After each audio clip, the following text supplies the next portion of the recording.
Hey, what's going on, everybody? It's your boy Jay Banks, the mad scientist, back in this beautiful teal chair again. Yes, sir. Little cherry 1, cherry 2 action. How you feeling, AI? Been missing it, man. Been missing it.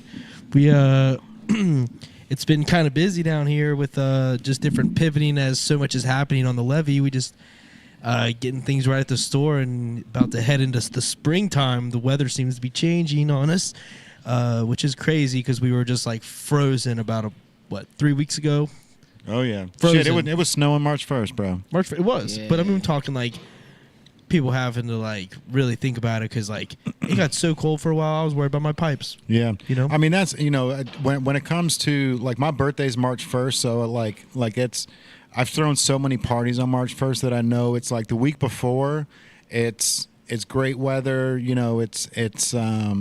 You're finally feeling that spring, but as soon as March hits, like the first day of March is always cold for some reason. Yes. But like I was telling you earlier, it's like I don't hate it because I know that's it. You know what I mean? Like after March 1st, like now we're going to be getting into the warm weather. You know, I'm here for it, bro. We need it. We need it. We need it. Need it bad. Yeah. All right. Let's talk about the other side of the table, bro. We got the crew with us. Hey, what's cracking, fellas? How you feeling? What's up, man? How you feeling? Doing Jay? good, bro. YOMN back in the saddle. What's up? What's up? What's up? I wish I had that little clap button, little button. We need to Yeah, add that. little Add that. cheers. You know, we could do that too. We just have to sit down and figure out how to work the stream deck, add it into one of these bottom. It can be a folder. You Oh, pop okay. open a folder, and then it can have all different.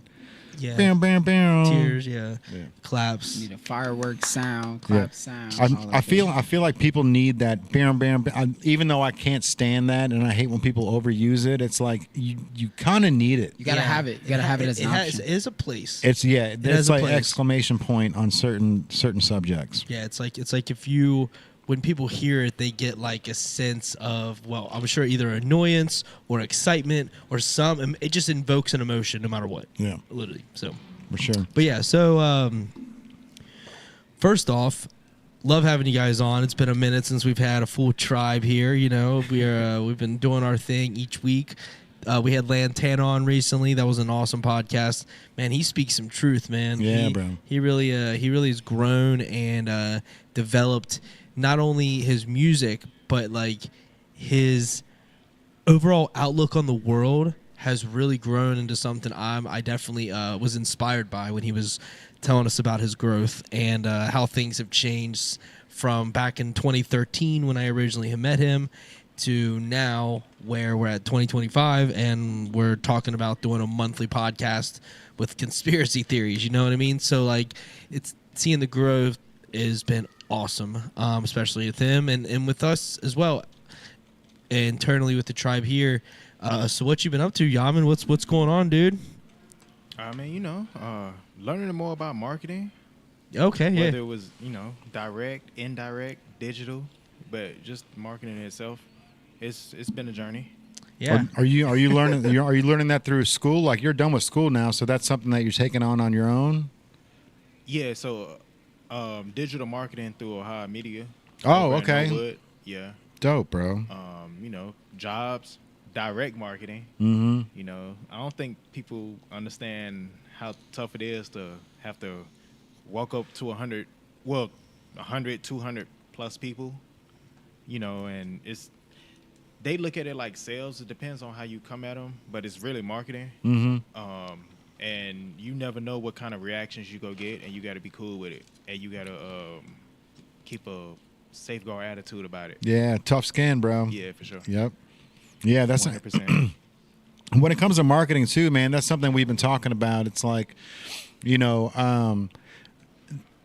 all these businesses, like I feel like any company, like they're all trying to find the next like influencer to push their brand to the next level because that's where everyone's eyes are on Instagram and Facebook, right? But it's like I feel like it's oversaturated where since everybody's using like social media influencers to promote their brands and other things that it's kind of like I've become numb to it. You know what I mean? So like what we were talking about with the levee was like going back to like old school marketing, which is like 5,000 like mailers, like putting them in the mailbox, with the yearly calendar of all the events we got going on, the live music and all that stuff. And I really feel like, even back when we used to throw parties, I was talking about my birthday party. Like we used to throw, Thursday night events, Friday night events, and we would go to apartment complexes and flyer cars. Like the whole, like, you know what I mean? Like we're not going after like the rich neighborhoods. Like we're hitting like the $600-800 a month apartment complexes and dropping flyers in their doors saying, hey, we got a party, Friday night. Yeah.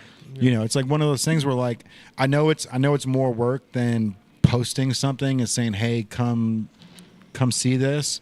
But when your event doesn't work out, you've got nobody to blame but yourself, because your marketing, like, you just fall back on what everybody's currently doing, and it's oversaturated, I feel like, at this moment. But it is oversaturated. I would say social media is coming at us from left, right, center, top, bottom, west, east coast, north to south, like every which direction. It's even coming from us in the DMs. It's coming from you in so many different ways. So when you get a physical item like a brochure or some kind of an asset that's a physical asset and you're holding on to it, now the memory from, if it's 2 weeks out, you have to hold on to it for those 2 weeks. But if you have that, if it's something that's catches someone's attention, the colors are bright, it's enticing, that little... It's got a magnet on the back. It needs a magnet on the back. Magnet? It's got to go in the fridge. If it doesn't go in the fridge, it'll get lost, bro. There you go. Know what I mean? So, you got to do little things like that, especially at the time when so many companies don't do that anymore. You know what I mean? Like, that's something where the fridge is it's either super clean and they don't have anything on it, or they need another magnet to hold something. Like a calendar. And if we have a calendar that has our events on it, you know what I mean, that can hold your kids' 8th grade project or 4th grade project or whatever, you know what I mean? It's not going to get thrown to the wayside and get lost. Yeah, so basically you just put all the events down the line on a calendar, which is on a magnet, which goes on the fridge, and it's on your fridge because your event's a part of it, so it's going to continue being memorized, and there might be other things on that list that interest you. You know what I mean? And right, so I'm definitely here for the magnet. I'm also here for like having them so there's like they're each drop is like numbered, and when maybe kind of make them like a collector's piece, make them like a little bit like something that it's a keepsake rather than just something they would touch aside, like because like we're obviously going to be direct marketing to certain areas. So if we hone in on like the River City and we say this is for our Kentucky people, like this is just for you, and we kind of like isolate certain areas, and then we're obviously going to do certain areas on the Ohio side, like North side, this is for y'all, like kind of thing, because like people love their area, and if we can get on ground floor on the area, I think there's some value there, because we've talked about it a lot recently, how a lot of people in the local area don't come out to certain places because whether it's a stigma to the area or maybe it just there's not enough that draws them in, you know what I mean? And the locals have to come. If you look at it this way, like if you live by Disneyland or Disney World, like you don't go to Disney World. Right. You know what I mean? It's right in your backyard, and it's just like, oh, I've been there once. You know what I mean? Like no reason to do it again. Yeah. But you got to give them a reason. You got to physically say, hey, we've got new product, we've got new additions, we've got new stuff going on. But what would be crazy? Like, what if we created a keepsake magnet that like we did something with the levy, agreed to them to say, hey, can you guys pay for these magnets? We'll create them, and then we'll flyer them to 5,000 people in the city, and it's like it's not like an advertisement. It's just like a thank you, or just like a levy reminder. You know what I mean? Like if we were able to do like a 1950s style like postcard, the levy, and it's got like that old like feel to it. Yeah. But we just sent them out as a thank you, like for being a part of the community. You know what I mean? Like not even like a list of things to do, just something where every time you walk by the fridge, you see that levee bridge, or you see the purple bridge, and there's something to it that's just like, oh, I got to get back there. I've been a part of this community, and all I got with this magnet. Yeah, we could do that too. Yeah. I was gonna say I love the magnet idea. The first thing that came to my mind, first off, I'm back. It's been a while. TC's back in the building. TC. But yeah, the first thing that came to my mind, my grandmother collected Alabama fish magnets. This woman had like 100 of them, literally on the stove, on the fridge, everywhere, and it gets to the point where like you start to memorize it, but then you see it. You see it every time. You open the fridge, you open the stove, whatever. So it's like that's the first thing that I thought of, and I'm like, bro, I haven't seen those things since I was 10. Yeah. But that image came in my head. I know exactly what it looks like. It's blue and white. And it's got the number in red. Like genius. Yeah. Genius. And that's Magnets, like bro. there was a speaking of marketing, there was a brand that I was watching, and they were talking about that they don't just produce T-shirts and sweatshirts. They were like, we're really big into like toothbrushes, socks, like toothbrush the holders, containers. Yeah, the ones that hold your toothbrushes and shit like that. And he's like, we don't sell a ton of them. It's not like that. That's our honey hole. Our honey hole is the clothes, but we sell all this other stuff because we want to infiltrate the house. Like we don't want to just be the T-shirt. You know what I mean? Like when you go to the bathroom, like we want you to see our logo, so then where it do you clicks see back that? in your head again. Where do you see that logo in your house? How many times do you see In it the a day? bathroom, Right. I would say the towel. There you go, bro, Towel, for yeah. sure. The hotel, you put your little emblem on that towel. They're going to take this tight, home, and it tight. has their name on it. Yep. Yeah. People. So, still- and I thought that was genius because he was like, bro, when's the last time you threw away a pair of socks? Only if they got a hole in them. Only if they have a Yeah, hole in them. they You hang bust on up. to them You can't wear 'em. forever, You can't bro. wear the socks It's if they true. got a hole in 'em. You hang on to them forever. So, and especially if it's a like these here, like these cactus plant flea market was gonna socks, say right? that. Like I'm a hang on to these until the wheels fall off, right? But it's just something strange where you just hang on to them as long as you can. as long as you can. You know what I mean? And it's a subtle. This is what I'm rocking. It's not like a big T-shirt. I need to take my own advice and start doing other shit besides T-shirts. I like the. Well, the tee you got on right now, man. The way you have, like, Bro, like, tell we me said about this, it, we bro. said this Let's off go. camera. Yeah. The way that shirt. I don't like wearing T-shirts where the collar sagging, so Right. highs, Yeah. tucked around the neck. I like It's that. got the 1 inch thick collar. It's Yeah, a nice Shaka-wear shirt made from downtown LA. And I like the way the sleeves is. Drop shoulder. I'm like XL, so you know what I'm saying. I like to. Yeah, these tees are perfect, bro. Like Shaka-wear, they really tapped into like the design of the tees in the 90s. So like when we create these like vintage T-shirts, like we put them on the Shaka-wear stuff, and it looks like instant vintage, man. That's why I really like putting that 70s Bulls wind shirt on the Shaka-wear over Comfort Colors. Oh, it looks so much better. Yeah, It looks I mean Comfort Colors, which by the way, if you guys don't know, we've been pushing Comfort Colors for a long time here. We know the value of T-shirts. And we want you guys to come back and keep purchasing stuff. So we've been rocking with Comfort Colors for a couple of years now. It's a reputable brand. And what we love about it is being able to tell, because 50% of the people that come up to the counter are like, is this going to shrink? Is it going to shrink? Right. Yep. And being able to tell them, nope, absolutely, like zero shrinkage. When you take it out of the wash, it's going to feel how it is today. Yeah, that's the biggest point that anyone like. And even Shaka-wear, you anyone- can't say that about Shaka-wear because Shaka-wear shrinks on it. Shockware does have a little bit of change. Like, It's that heavy cotton that they use. But with Comfort Colors, it's the fact that everything's garment dyed. So they've already washed the material, they've dyed it, and then they've washed it again. So it's already gone through the shrink process. yes. You know what I mean? Oh, what's up, dude? Hey. we got a fan over We got here. fans out here. What's up? All right. Bye, little body. But yeah, bro, when it comes to marketing, man, like we were talking, that we should talk about the elephant in the room, which is the fact that all these local businesses are closing down. Yep. And I see the chatter online. I see people talking about, well, the bridge really didn't have anything to do with it. There's other avenues to get to the levee. There's really not.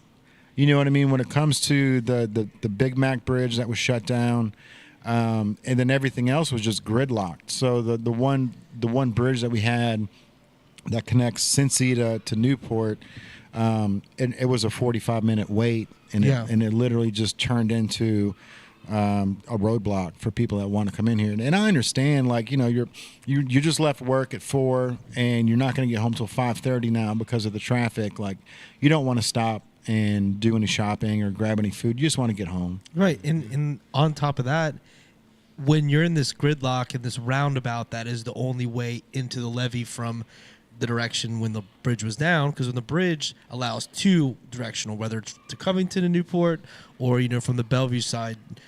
But when it's gridlocked like that and you spend an hour in traffic, the last thing you want to do is go back to that area to shop later on. You're not going to come back into that area that you just sat an hour in, where you're just waiting for the roundabout. You can see the end destination, but because everyone is pumping to that one little spot, because I mean, you literally, if you come, there's times I would come from Covington over that bridge into Newport, and it would take me 45 minutes. Oh, yeah. From that bridge to Megacorp. Yeah. Like, really, I mean, I'm just waiting, and I'm like, this is insane. I can't. I mean, that's because people that are coming from downtown, they're using the bridge right by the Ascent building as well, and they've got to come back to 471 because that the ramp to get onto the bridge. And well, I guess they wouldn't be going north; they would be going south, so they could still go through Covington to get the 75. They could, yeah. But regardless, like it was a shit show for sure. It was a shit show, yeah. Any time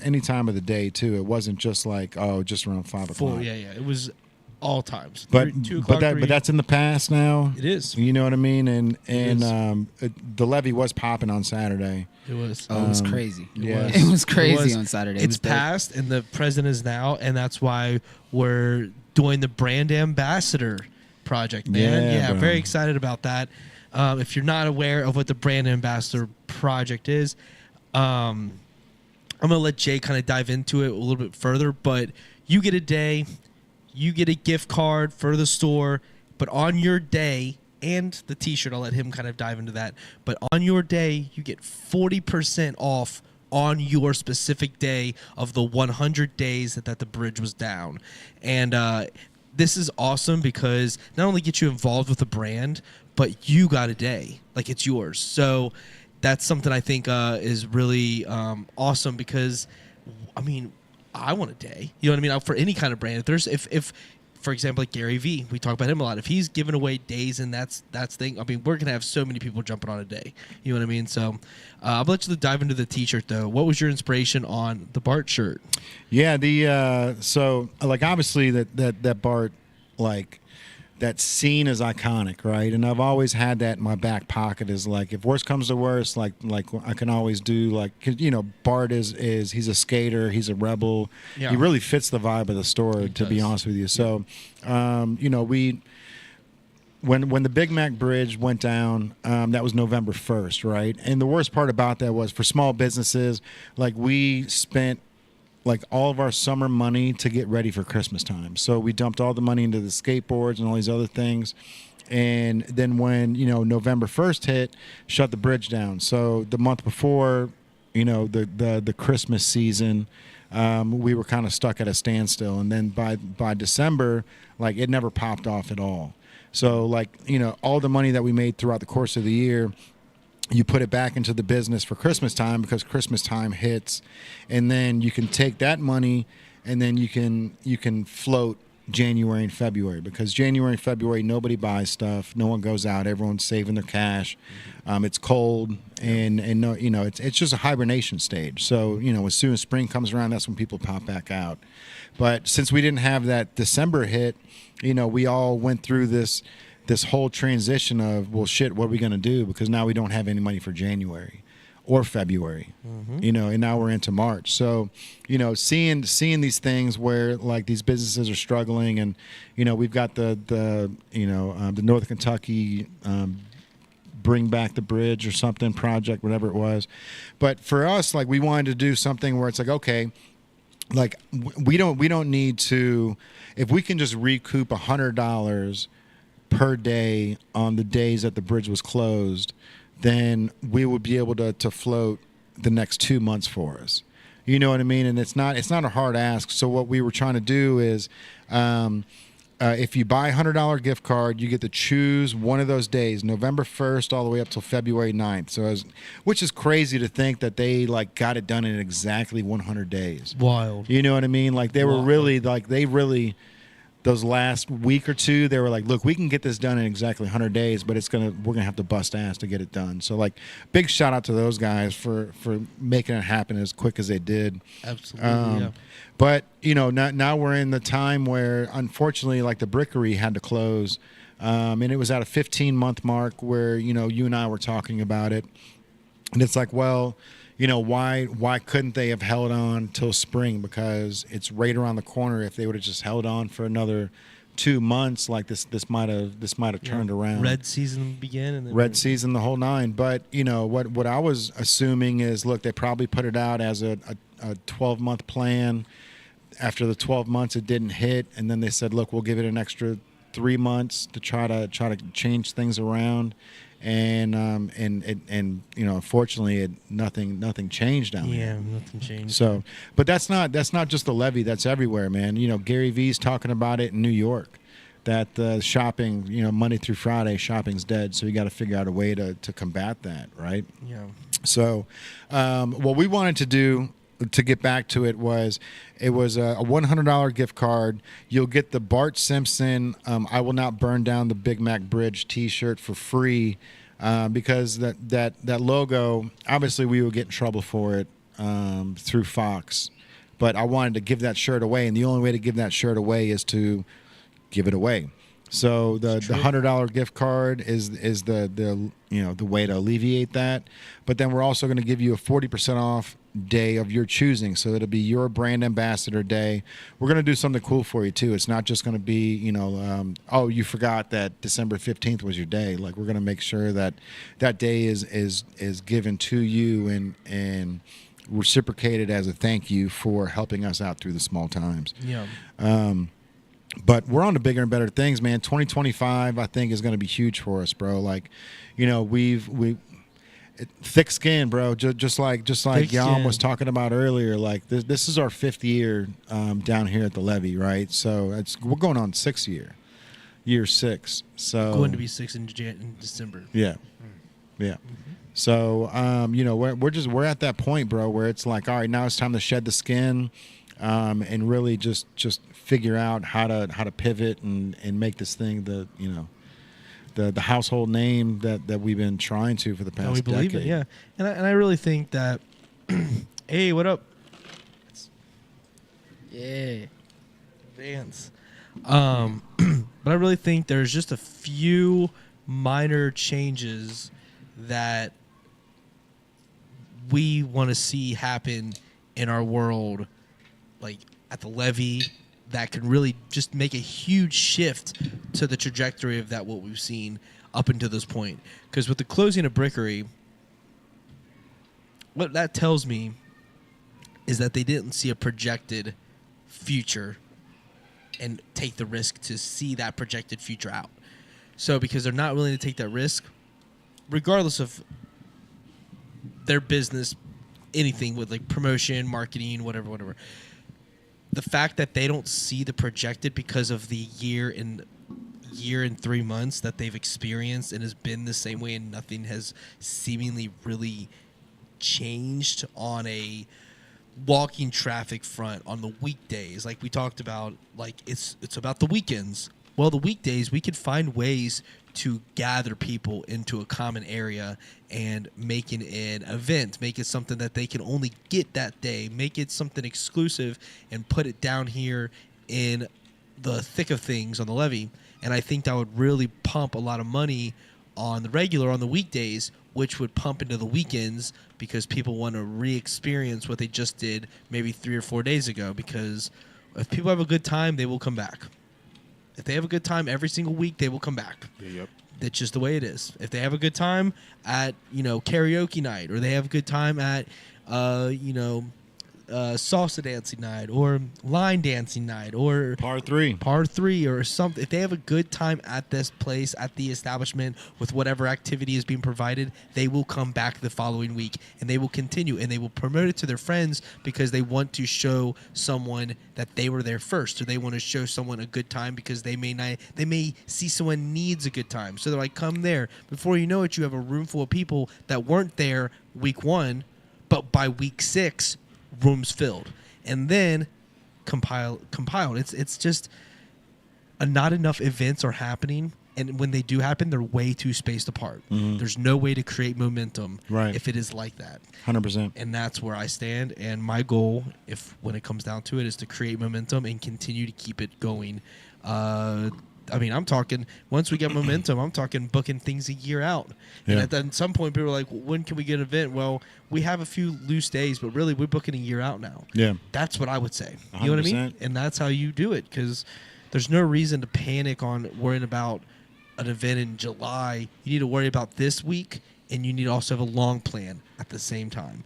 So I really think we just got to focus on getting the community back here. I've got an idea, man. Yeah. Have you seen Immersive Game Box? They took over our old store outside. Yes. Which, by the way, I still miss that window, bro. That Same. big native logo. Oh, Same this here. shit was incredible. It was the spot.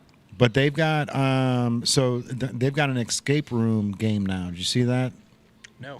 So Immersive Game Box out there, they've got it's a room, it's like a square room, and it's all like LED mapping. So everything on the wall is a cart, like it's like you're inside a video game. But now they've got an escape room version where it's like, how do you escape this room? You got to find the clues and all that stuff. Okay. So it's like the escape rooms, that you see downtown, but it's a digital version.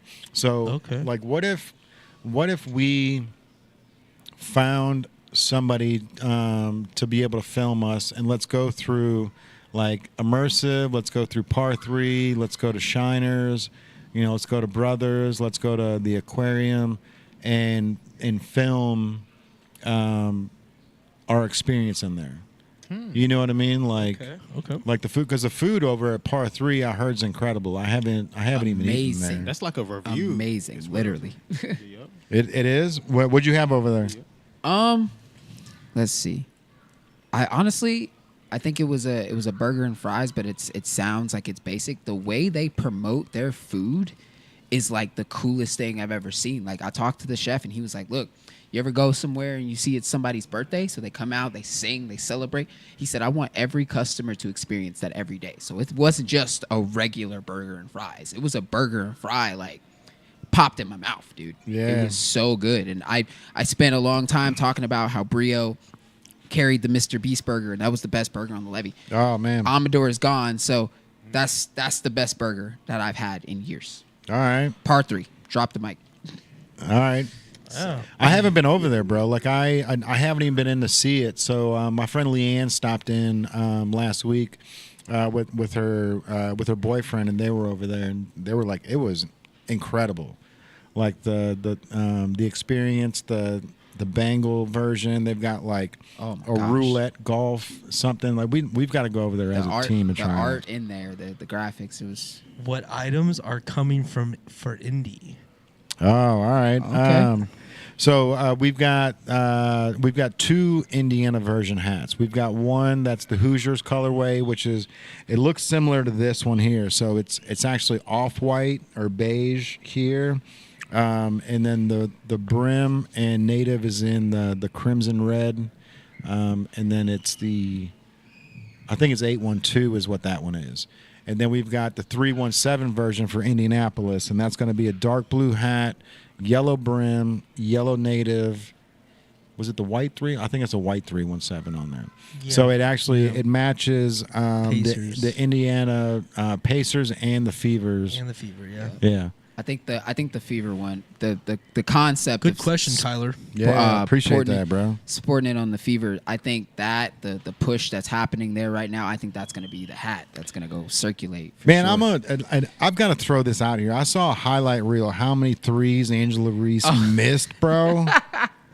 And like I like Funniest thing. I don't pay attention to women's basketball like you do. I was just under the assumption that she was just the second best player in the league. Is that not the case, bro? Because there was 30 shots where there was no one. Like it's to the point where like they're not even defending her when she's trying to shoot these threes. The spark start. I'm gonna add my piece, and then we're gonna have the basketball man explain what's really going on. Yeah. But like the spark started on a racial front. They was promoting it as Caitlin Clark is the white girl, so she's gonna get all this credit, and the black girl isn't gonna get that. What I saw was Caitlin Clark is the best player in the league, and Angel Reese fans are upset because they feel like she's not getting no shine, but she's not better. Yeah, That's just where I'm at. All right, so I got Add you, your I got tea. you, bro. So like with that, okay. I see you thinking, A bro. year I see later, you man. thinking. It's processing. It's a year processing. later, Go man, ahead. we back- Go ahead. You know, all right, this is what I'm gonna say. So like Angel Reese, she's skilled. No, okay, hold on. We're gonna start all the way. All right, yeah. We're gonna start all the Yeah, way from the yeah. bottom. Tell like speak to me like I don't watch women's All right, basketball. we're gonna talk like it's in a barbershop. Yeah. All right? So Caitlin Clark, like she can shoot, but people don't understand. Like they just think it's all about threes. It's not just about that. Like Right. you know, she plays soccer too. So one of the things that you got to understand with her, like, just like Steve Nash, like when you soccer, you gotta have footwork. Yeah. And just like Stephen Curry, how he can get certain threes off, people think he just throw up threes and it just go in. No, Right. it's like a lot of that stuff before it even releases his hand, it start with his feet. For sure. So it's footwork for real. And that's what Caitlin Clark. So like if you ever watch her on the catch and shoot, watch her feet before she shoot the ball. She knows it's going in. Watch, Yeah. watch her feet. Watch how her feet gather before she shoots the ball. Yeah, Angela Reese's like feet poetry. don't do shit, bro. They're like It's literally, all, they're it's, just it's all over the place. I She ain't gonna lie thinks to you. she thinks it's going in. I put it like this, like she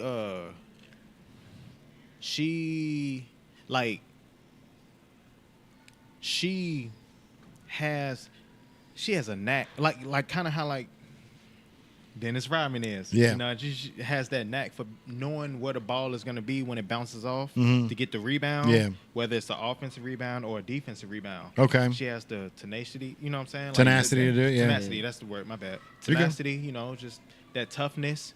Certain things you can't coach is just kind of like in you. It's just Yeah. there. You know, she got that. You know she just what needs to I'm work saying? on that three. She got to work on that technique. Man, like I tell you something, bro. Like I go to high school basketball games, Yeah. and it aggravates me how many kids try to shoot threes now, bro. You know what I mean? part of Like the game. when you're at the game, it's like Everybody wanna be Curry. it's a missed three, and then the team goes down, miss three, come back, miss three, come back, miss three, come back, miss three, and it's like, bro, Shoot like something else. what happened Okay. to a good two? You know what I mean? Like solid two is In a my solid freshman year in high school, we had this dude named Jared Towns, and he was like, I still think to this day he probably like one of the best passes I'd have ever seen. Like, yeah, you know, not on TV, but like actually like right Oh, yeah. there, probably one of the best passes I'd have ever seen in my entire life. He's like 6'4", that was it. 210, 220, something like that. He had a twin brother. His brother played football. He was like 230, played like tight end. You know, bro. I say with that, it's like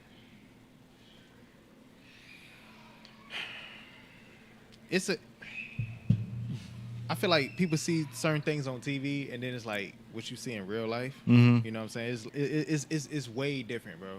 Like, Yeah. So I'm gonna bring it back to the Angel Reese conversation, right? With her, like I said, she's really good at getting. I mean, you see the stats: the offensive rebounds, defensive rebounds.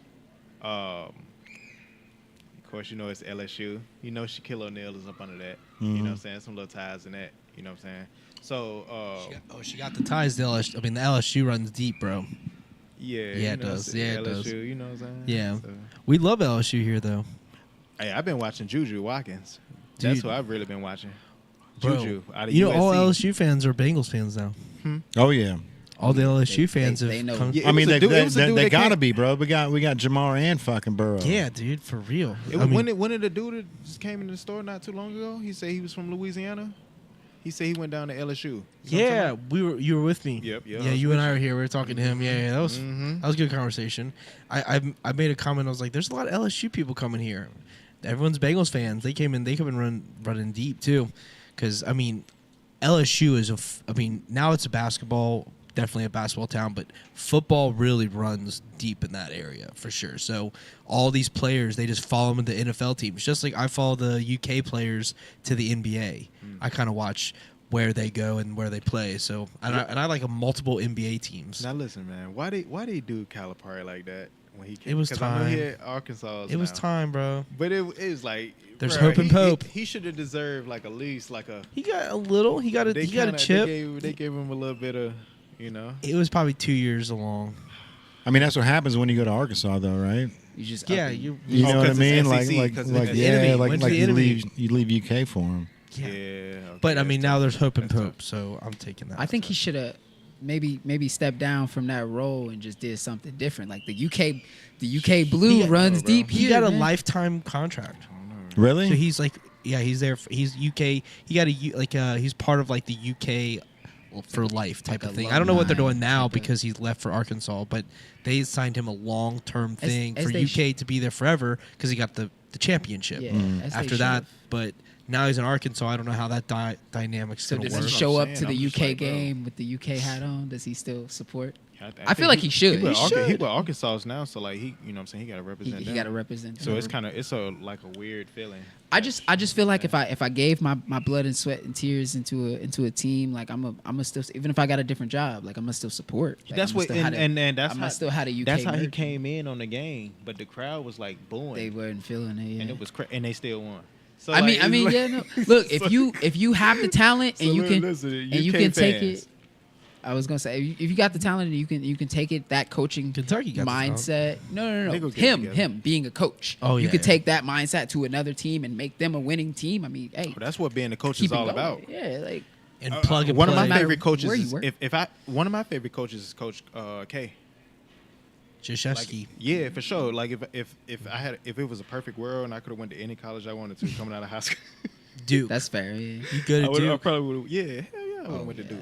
I would have hooped for the It's a shame. yeah. I would have balled out. UC or Don't Ohio love- State. What is- Don't Coach- hey, don't look, don't Coach- love Duke. I like Coach K. He I think coached he's the USA incredible, team. but I don't know. He I coached the USA team. I'm a the UK Redeem fan, team. and I at just- that. uh, The Redeem team. He's UK. I know. Blood I know. blood and I know. through. I know you're UK. UK It's all blood and good, through. man. I'd rather you've said Alabama. And know, Alabama's in the that's LSU in the SEC. That's football. That's fair. Our basketball program just got just- good. I'm Our just basketball saying. program used to be trash. Alabama's in the SEC, and I would have still rather you said Alabama over Duke. Yeah. Like, I mean, Duke. I I'm don't think talking I about hoops though. I don't Nah, think we I'm talking- talking- nah, if we talking I'm talking about football, hoops, too. If we talk no, okay, so It's a different our mindset. basketball program wasn't that good. Different I know. mindset. But Me, Duke could me just growing up watching when I was like in Shivers. high school, when I was in high school watching the coaches and stuff like that, it was like Coach K, Popovich. and You then know what I'm saying? and then UConn's coach. Oh yeah. Well, I They mean, gotta He was be pretty up there. good. he was all right. I like the girls' coach is cool. Yeah, He I'm talking dominated. about the guy Calhoun. Calhoun. Oh yeah, Jim Calhoun. Yeah. Yeah. He's good. Yeah. All right. And then we had the Michigan State's coach Oh, Izzo. Izzo. Yeah. Uh-huh. Yeah. Izzo. Yep. And then you have Villanova's coach. Oh yeah, Villanova's coach has got to be. He's out of the. He's got- got to be Can't remember in the his name. conversation somewhere. They've had a squad multiple consecutive time. Like Tom Izzo, they were doing something. Michigan State. Yeah. That's what. Yeah. One of the Travis Trice. He went That's an interesting ranking. Just as a sidebar note, like we talk about the teams, we talk about the UK dynasty and stuff like that. Not a lot of people talk about the coaches. Like the coaches, Are the in a way, like they get as much credit. Like That's he the will reason always why I like Coach he K will always so have much. the Because Coach K coached the Duke, dynasty. and Coach K coached Duke, and at the same time, he also coached the USA team. So like, it's not like I think we coaches- we know him for coaching the college players. Yeah. But now when it's Olympic time, now we're talking about. He's coaching Kobe Bryant. He's coaching coaching LeBron the James, athletes. Carmelo Anthony, Yeah, the athletes of the world. Derrick Rose. D-Rose, yeah. Russell Westbrook, like all that, like All you of know, those you people, have okay. to be I able to think- get all those egos because they all sweet. Yeah. It's the NBA. They all got game. I think there needs to be a able conversation. coach all them and like keep them like We- all together as Yeah. one and get that gold. We You talk know, about that's something special. players, we talk about teams overall, we talk about schools overall, programs, stuff like that. There needs to be a conversation about coaches. There needs to be like these coaches help these teams. I mean, we talk about Jordan being Phil one of the Jackson. greatest. Like his coach helped them do that. Like it wasn't just Jordan. You know, like we need to have a conversation about coaches. That needs to be a thing. 100%. I don't hear it. For sure. I don't hear it often. Usually, it's when the great coaches retire, when they move on, they do something. else, Hey. then you talk about them. Yeah. So yeah. Yo, Jack Cook.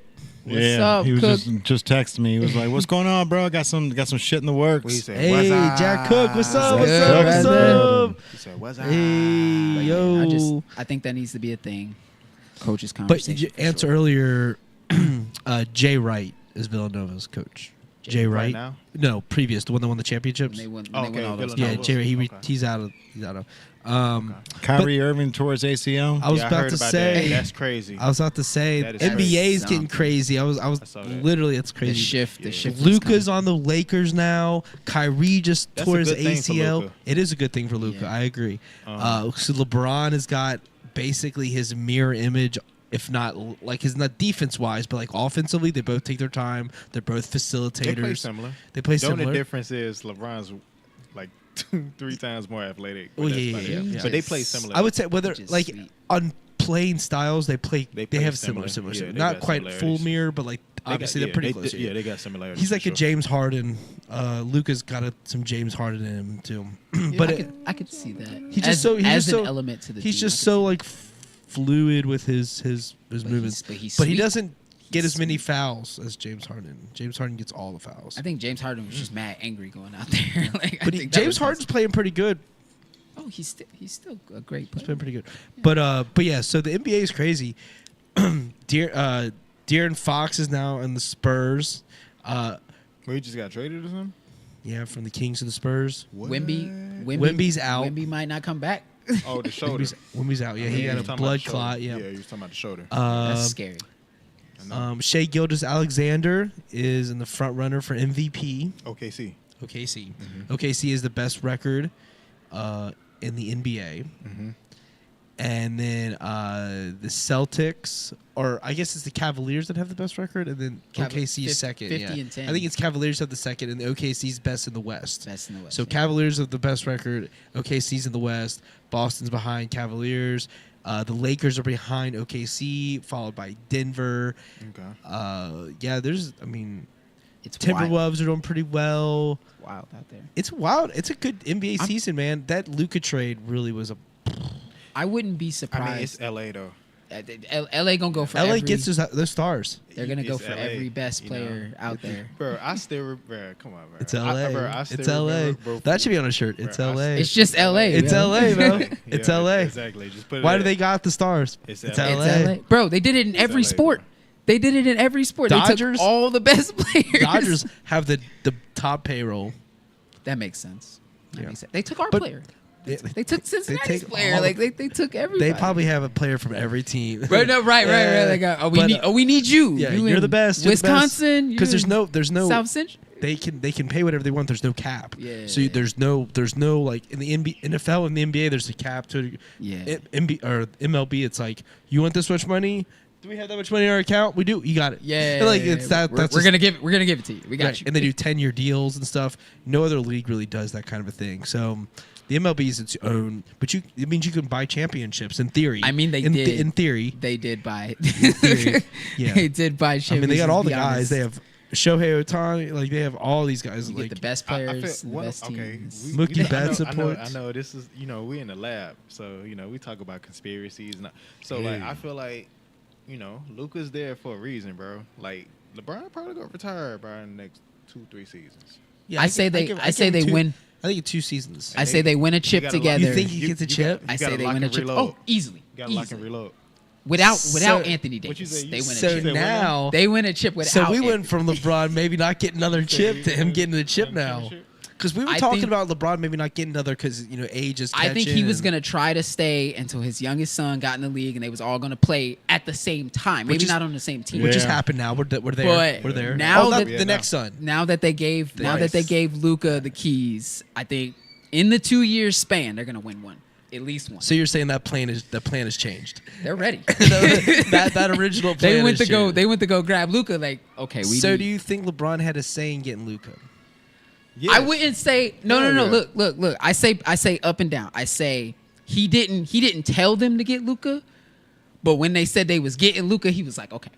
I think I mean, that's there was. what he- I think- like, I'm I gonna keep it think- 100 with you. I I'm think gonna he keep it did. 100 with Yeah. you. It was some stuff going on with like Luka and the Mavericks. Yep. that was going Yep. on. It was with perfect the Clippers timing. stuff. And I don't want to, Luka a good player. You feel me? But it was. I think it had something to do with his fit, like being in, his drinking, his weight.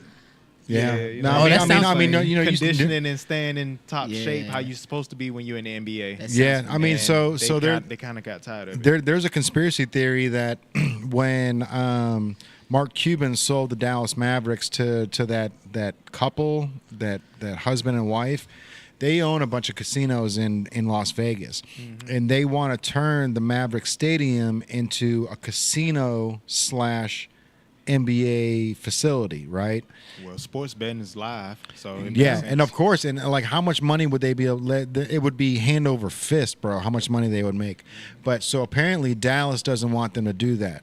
So like from what like the rumblings I've heard on the conspiracy side is that it made okay. Pat McAfee. Oh shit. All right. So where you're at right now, Pat Mc. I mean they. I mean, And I told you guys that fucking he talks like about a lot of stuff. He 3 doesn't weeks care. ago or something, a month ago. yeah. ESPN for some reason just lets him unfiltered talk. type. Yeah. They just let him talk. So he's, ESPN got rid rich. of MLB.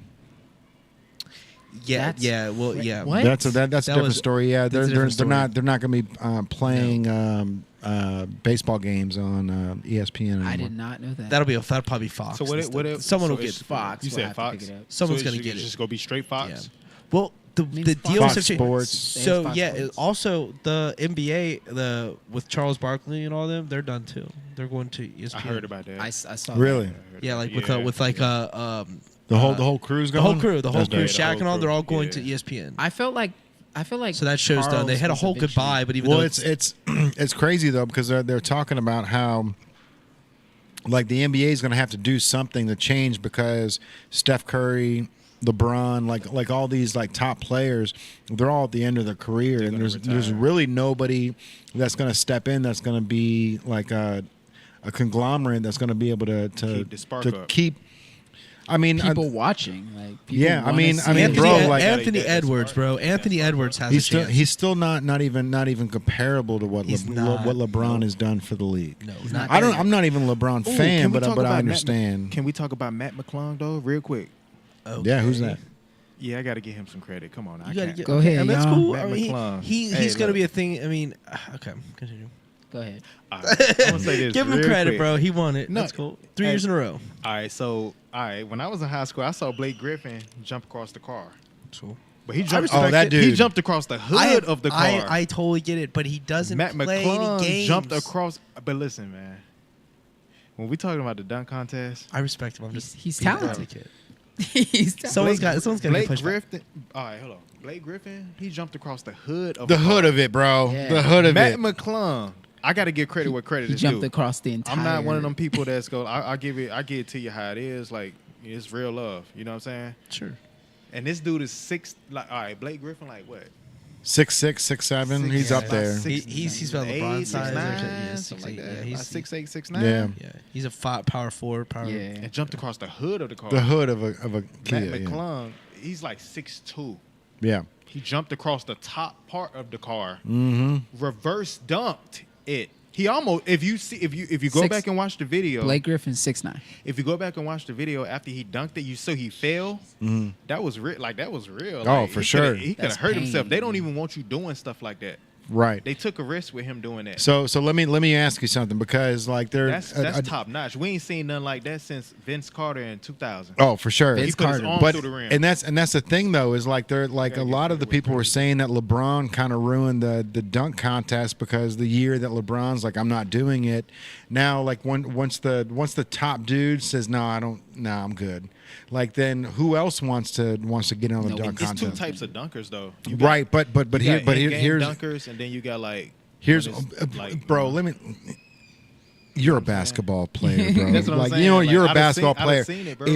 If you've got a 45-inch vertical, Mm-hmm. you are going to show your shit off at the All-Star game. But You know what I mean? But at the end of the day, it's still like it's more entertainment too. So it's like, yeah, you can show, all right, you can do what MJ did, try to jump from the free throw line. How many people did that? You Fucking just seen Pat it. Barry. That's what Pat I'm Barry, saying. It's like- somebody that no one would ever fucking know. Pat Barry, a tall white kid. And that's I know showcasing, Pat right? Barry, yeah. And that's what I'm talking about, is like these like everybody in the NBA deserves to be in the NBA, right? And if you got a 45-inch vertical, this is your one chance to stand out, like he did, bro. Like what was the dude's But name? I don't think LeBron's a What was the guy's name that doesn't play in the NBA but won the dunk contest? he in the league. He played for he the just Magic. doesn't- he Matt doesn't- McClung. Okay. He just doesn't start any. He's, Well, he's and that's- right- okay, He's at so- the end of the bench, but they're like, bro, jump, and he can jump. Okay, Yeah, so yeah, and that's yeah. and Oh, that wow. and Why that's you had to and put a that's headline and that's on it what like that? That's and that's what I'm crazy. trying to get at. So Hey, like, Matt McClung, we love you, man. look we love here. you, but bro, in my opinion, if you're in the All-Star game, you should play in over half of the games. Yeah, 100%. Bro, he In, my, won- in He an doesn't All-Star have to. game, dunk contest, period. They should be athletes. That team's selling I respect jerseys. his Okay, we got- dunking, okay, the but same in my way how we opinion- look at don't Matt be wrong. Don't be McClung. wrong. Okay. I cannot get up there. got you, I got you. I can't get up there and I can't dunk like them. But if you're in the All-Star game and the person's like, what teams he play for? He plays for the Magic, dude. He's here for just the dunk contest. He's just entertainment. So why doesn't he get in the Oh, no, games no, no. ever? I didn't even know who he And was. right, you don't know who he is. All right, and Nate my Robinson. point Nate is, Robinson. my point is the NBA is trying to pivot and stuff, but they can't seem to fix the dunk contest. Right, I think LeBron is a problem. In I've that got a sense, that fix. He should. That he right. I have a feeling where you're at. But the thing is that it's people like John Morant. It's people like Oh, John Morant fucking dunking over Wemby fucking couple weeks ago, bro. Nasty. they need the stars. Matt McClung is fantastic, and I have nothing against him, but they need the stars in order to elevate what they're doing. And yeah, these athletes are going to start leaving, but if you don't have the stars that are taking their place in the limelight at the dunk contest, you're Big gonna shoes to fill. you're gonna see the Yeah. downfall of it. And we've already been through the NBA going through a downfall. I've got And the I, fix. I totally agree with he's saying, but at the same time, it's like, you know, it's a lot of things. It's a business, and we all It's a know business, and I've got- we and know I've got that the it's answer, certain bro. Things that certain players can do and they can't do, like John Morant, like you know. So what's He's the key player of the Grizzlies. But he so can dunk him good. jumping over He a can dunk. car, He can dunk. It's which crazy. is a risk of him getting injured.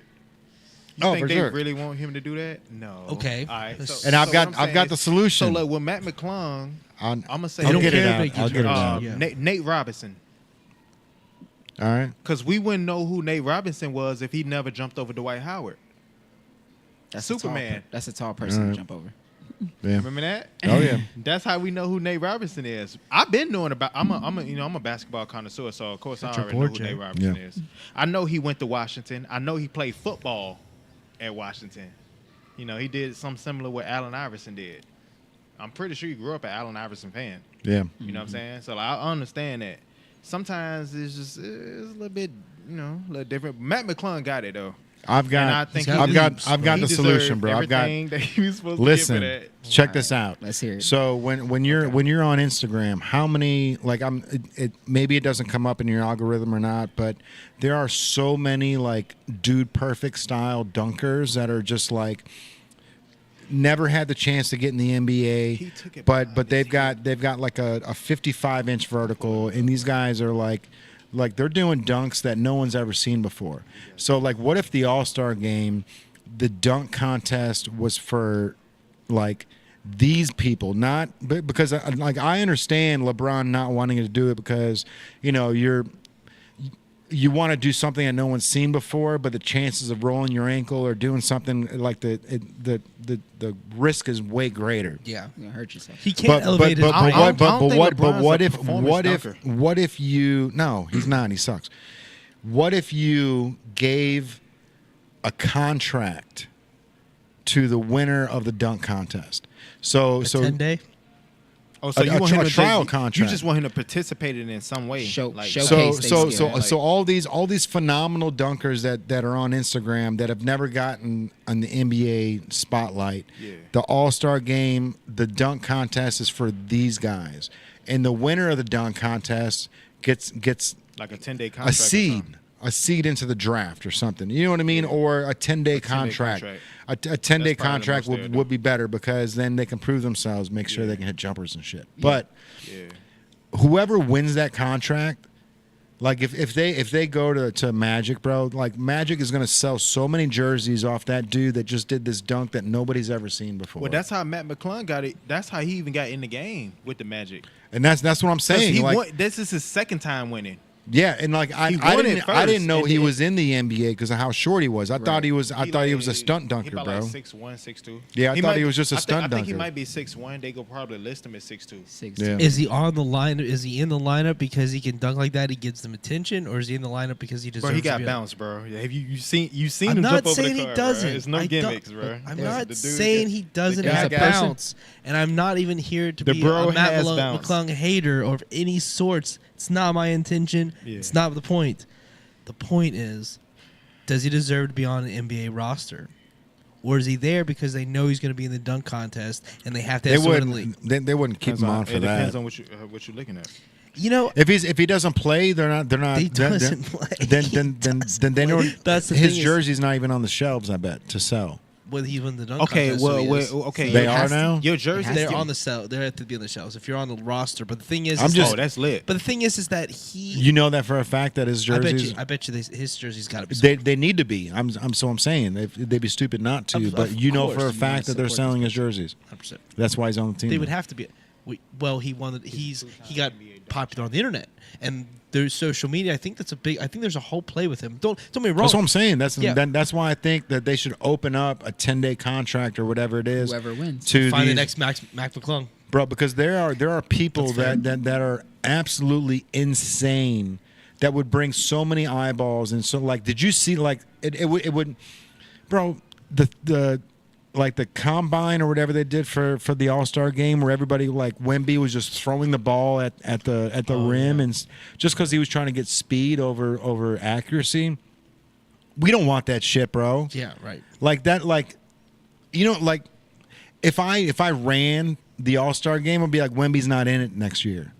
You know what I mean? Like that. Yeah. That's the way that I would look at it because you got, you got to put women in the All-Star game. bro. If you're just gonna fucking throw the ball at the backboard and like just definitely because you're needs trying to to do speed through to get a Wemby threw it off the faster backboard? time. Yeah. Bro. You need you need to He was look just at the launching videos. it. He was He was launching just it, bro. taking the ball and just like right off the rack and just tossing it. and then ran over Not the next even, one. Not even trying. He was Just- just trying to get just- it done quickly. Just to get speed out of it. He wasn't Yeah. trying to hit. Like, I mean, obviously, if you're not good at threes, you're not good at threes, bro. But you know, He coulda it's hit. just one of He those coulda things, hit. man, where it's Yeah. like this has to be entertaining. It had like if you don't Sports want to be a entertainment. part of it, if you're just I trying to see get what it y'all over and talking done with, it's one thing, bro. But like, I saw that. They did a That's reel on like it. my issue with this though is I don't have a problem with someone having hops and being a next level dunker and getting in and being popular on YouTube or being popular on TikTok. But you're on an NBA, you're being celebrated by the NBA for the All-Star weekend, all right? I think to be a part of the All-Star weekend, to be eligible, you should play a certain amount of games. That's it. And we want to see those athletes on the dunk contest. I don't need them to jump over a car. I just want the best. I just want the starters that want to partake to be a part of it because I do want to see John Moran dunk. I would love to see Derrick Rose be a part of this. Oh, yeah. I would love to see those guys because those are who are watching on a night-to-night basis. They get mad when they take the back-to-back off. People get mad because Luka can't play back-to-backs, really. It's a such thing as like in-game dunkers. I And know then, there like, is, but you know, I'm looking for... That's the reason why LeBron hasn't Well, LeBron has nothing to got it gain. in a dunk contest. because of the mentality that I'm LeBron trying to. is an in-game dunker. He's not like okay. So Vince Carter. So like Vince Carter, he can put together like creativity with his dunks because at the end of the day, the dunk contest is about entertainment. Yeah. You know, you can if you in the dunk contest already, we already know you can jump. Right. We already know you got bounce. You probably got like a 40-inch vertical. Right. Everyone already knows this. So, like, we want to see the creativity. We want to see what you can put together. That's the whole point of the dunk contest. That's Right. why it's a dunk contest. Right. You know what I'm saying? So, LeBron, he's more like an in-game dunker. I don't think he's like a real... If you ever watch LeBron's dunks, what kind of dunks you ever seen him do? It's always this. Yeah. He cock it back and just throw it down. Yep. That's an in-game dunk. Right. We'd have seen Vince Carter. We'd have seen him jump over a 7-foot dude. We'd have seen him put his arm through the rim. We'd have seen all that. John Morant, I think John Morant could probably be like a dunk contest type of guy. It just would depend on if his team supports him doing that. They don't, he don't want, because you get creativity. So now you got to do like crazy stuff like jumping over cars. Right. For sure. Which is that could be a liability. And people. You can get injured. And these Cars, people get paid. mannequin, mascots, they have to do all sorts of crazy circus stuff. And that's basically what I'm saying, is if you take the athletes that we want to see, you can take Who you want to see in a dunk contest right now? If you had can to pick take the three. circus Pick three circuit. athletes you want to see in a dunk contest right now. Pick 3 athletes I'd like to see in the dunk contest right Besides LeBron James, besides John Morant. I wouldn't want to see LeBron in the Besides- dunk contest. now. LeBron. Because you're right. Like it wouldn't be. It wouldn't be flow. It wouldn't have like artistic value to it. You know what I that's mean? not kind That's of the point yeah. of the dunk contest. That's man. what that Like, you know what I'm saying? they're trying to do over the top eccentric dunks rather than just power dunks. If I had to choose three, we'd have seen it all. So it's like now it's Right, like now I to wanna the see point the where stars. Now it's to the point where we want to see like. the stars. But then if the stars they're still doing the same thing that you just seen people from the 80s do, then what's the difference? So like we want to see like elevation. Right. That's what we really want to How see. far can you go I mean, you're. Matt McClung jumping over a car. without? I mean, you're Adding just, a tramp- you're just Matt proving McClung- my point, Matt bro. Mc- Let's Matt let's McClung- bring in these people that have nothing Matt to McClung- lose. Matt Give them a McClung- 10-day nothing but the contract, game, yeah. Matt McClung. and they'll be jumping over SUVs A reality Hey, look, show hey, right look. over. through the windows. Like, watch, Hey. I'm gonna jump Listen to me. and Hey, do like this. like a Pac-Man. Matt like McClung through fire. Matt McClung jumping over a car, taking the ball out his teammate's hand, doing a reverse double pump dunk at 6'2", and that is exactly what he did, and that's why he deserved to get a 50. Yep. Oh, dude, trust me. Like I loved seeing him do his shit because you don't get to see that anymore. You know what I mean? But like what Andrew's Who saying have is you like seen that has done that? we just want to see somebody that we're already a fan of do it. That's all. You know what I mean? Yeah. I feel like they're just force feeding us because he's good. We're not forced. I don't. That's a special talent. That's not force I feeding. know it's not. I know it's. If it was force But feeding, I- bro, I would be like, you know He's me, 3 bro. years in I a would be like, row. it's for a reason. They don't like to That give bro 3. got They don't bounced. like to give 3 years in a row of any That's MVP. because no other Why are pla- they allowed to give a Because 3 years no in a row other- the dunk no other contest? No other player is trying to actually come out here with creativity and do that. because no one else can. Then they all know Because Matt. they have to That's what focus I'm on their sta- that- career. that's what He's on the. I'm sorry, I can't. He's not. He is focusing on his dunk more than he's focusing on getting on the court. I mean, he And still I played would- for the. He played for the Orlando Magic. Check his minutes. I mean, cool. I mean, But he's I'm still just- in the NBA. If he go to the I've- YMCA right now, there'll be Is probably he be on the NBA because of his talent, or is he on the NBA because You he tell me, dunked? man. I don't know. you Tell me. I'm just. I mean, I hoop. So like, you tell me. I hoops as well. I'll play with you, but I mean, I'm just. I played college, So like, what I'm saying is, I understand. Like, you feel me? You Like, play in college, okay? I So played- like, yeah, okay, it was okay, a all right, small all right, town all right, college. okay, It was no, a small no, college. I got you. All right, so let me go on that. Okay, if you want to do I'll that. open the door. Okay. So you play in college, right? And you work your entire life to get to the NBA, and you work it and work it and work it and work it. And you've made it. You've made it. You've made it. Yeah. And you don't have the hops, right? You don't have the dunk ability. You don't have that. And you see someone that you're trying to fight for their slot on the bench. And yeah, they got hops. They can do crazy dunks. But when it comes down to practice, dude doesn't really have any game. He can't. His handles aren't where you could steal the ball from him, you could pick his pockets, you can score on him, you defend him, you can do everything to this guy, but then he's got hops. So all of a sudden you're working your ass off, and all of a sudden it comes to All-Star Weekend. And all of a sudden you see, oh, homie's now in the dunk contest and getting all this credit, but he's not actually starting in the NBA. He's earned it because he's got the hops, and you've worked your entire life, and you're better than him in your personal opinion, and statistically you're better than him. But he's getting all the attention there, and he gets the dunk contest, and he wins. You as a college athlete should understand all the work you're put in. His work isn't more important, but he can fly over a car. But no one sees him in the game, but they see you more in the game. You put more minutes in. You're on the floor more than this guy, and yet he's in the dunk contest, being on the top of SportsCenter's, conversation. I just think It's just the personally, it's just the dunk contest. It's But that's just, what we- that's it's what just we're- highlighting. but that's what a we're saying. certain- It shouldn't be just the dunk contest. It should be an event. But that's All-Star Weekend, though. They make it a joke. They don't play defense in the All-Star game. It's become.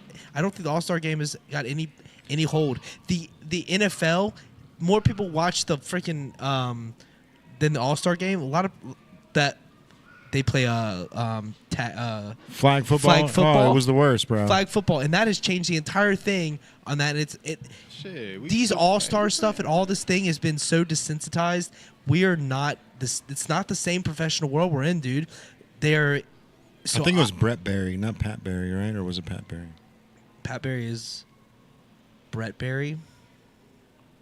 But the thing is that I just personally think if you really want the NBA to elevate to where the NFL's at, you've got to have the athletes. If they're not going to play back-to-backs, you've got to have the athletes on the court as much as possible, which includes the all-star festivities, which includes the dunk and the three-point contest. And who played in the three-point contest this year? Who was the biggest? Who won the three-point contest this year, YOMN? So when I saw the three-point contest, one of the things Who won the three-point one of the contest? things I saw Just answer it. One of the things I saw Damian Lillard shoot against the guy. It was like a kid. I don't know if they picked this guy out the crowd or if they been knew him and they tried to make it seem like they picked him out the crowd. And he was shooting for like a scholarship or something like that. To win something. And it had Mr. Beast in it. Mr. Beast, yeah. Yeah, Mr. Beast was sponsoring it. And the dude actually ended up knocking down the shot right before they went to commercial break, which was super crazy. It was super crazy. Like I even remember, like, Mr. Beast, he was like, yo, we got 30 seconds left before commercial. Like, they say certain things. So they know, know to tell people to I'm hurry in the up. media field. Oh, yeah. I know the cues. So it's like, you feel me? So, like, when I heard it, I'm like, oh, okay, I see what's going on. And he actually knocked down the shot. And then as soon as he knocked it down, that's when it went to commercial break. And I was just kind of confused a little bit. I'm like, hold on. It was timed. It was timed perfectly. Was it timed perfectly, or did he actually magically happen to just knock it down? Because he was missing it bad. I think there's something you know what I'm saying? Like, something to live TV versus like tape footage or something. I don't know. It's all at the end of the day. It's all bro, entertainment. At the end of the day, it's The point all is the entertainment, three-point bro. contest is what I was saying. It was Tyler Hero.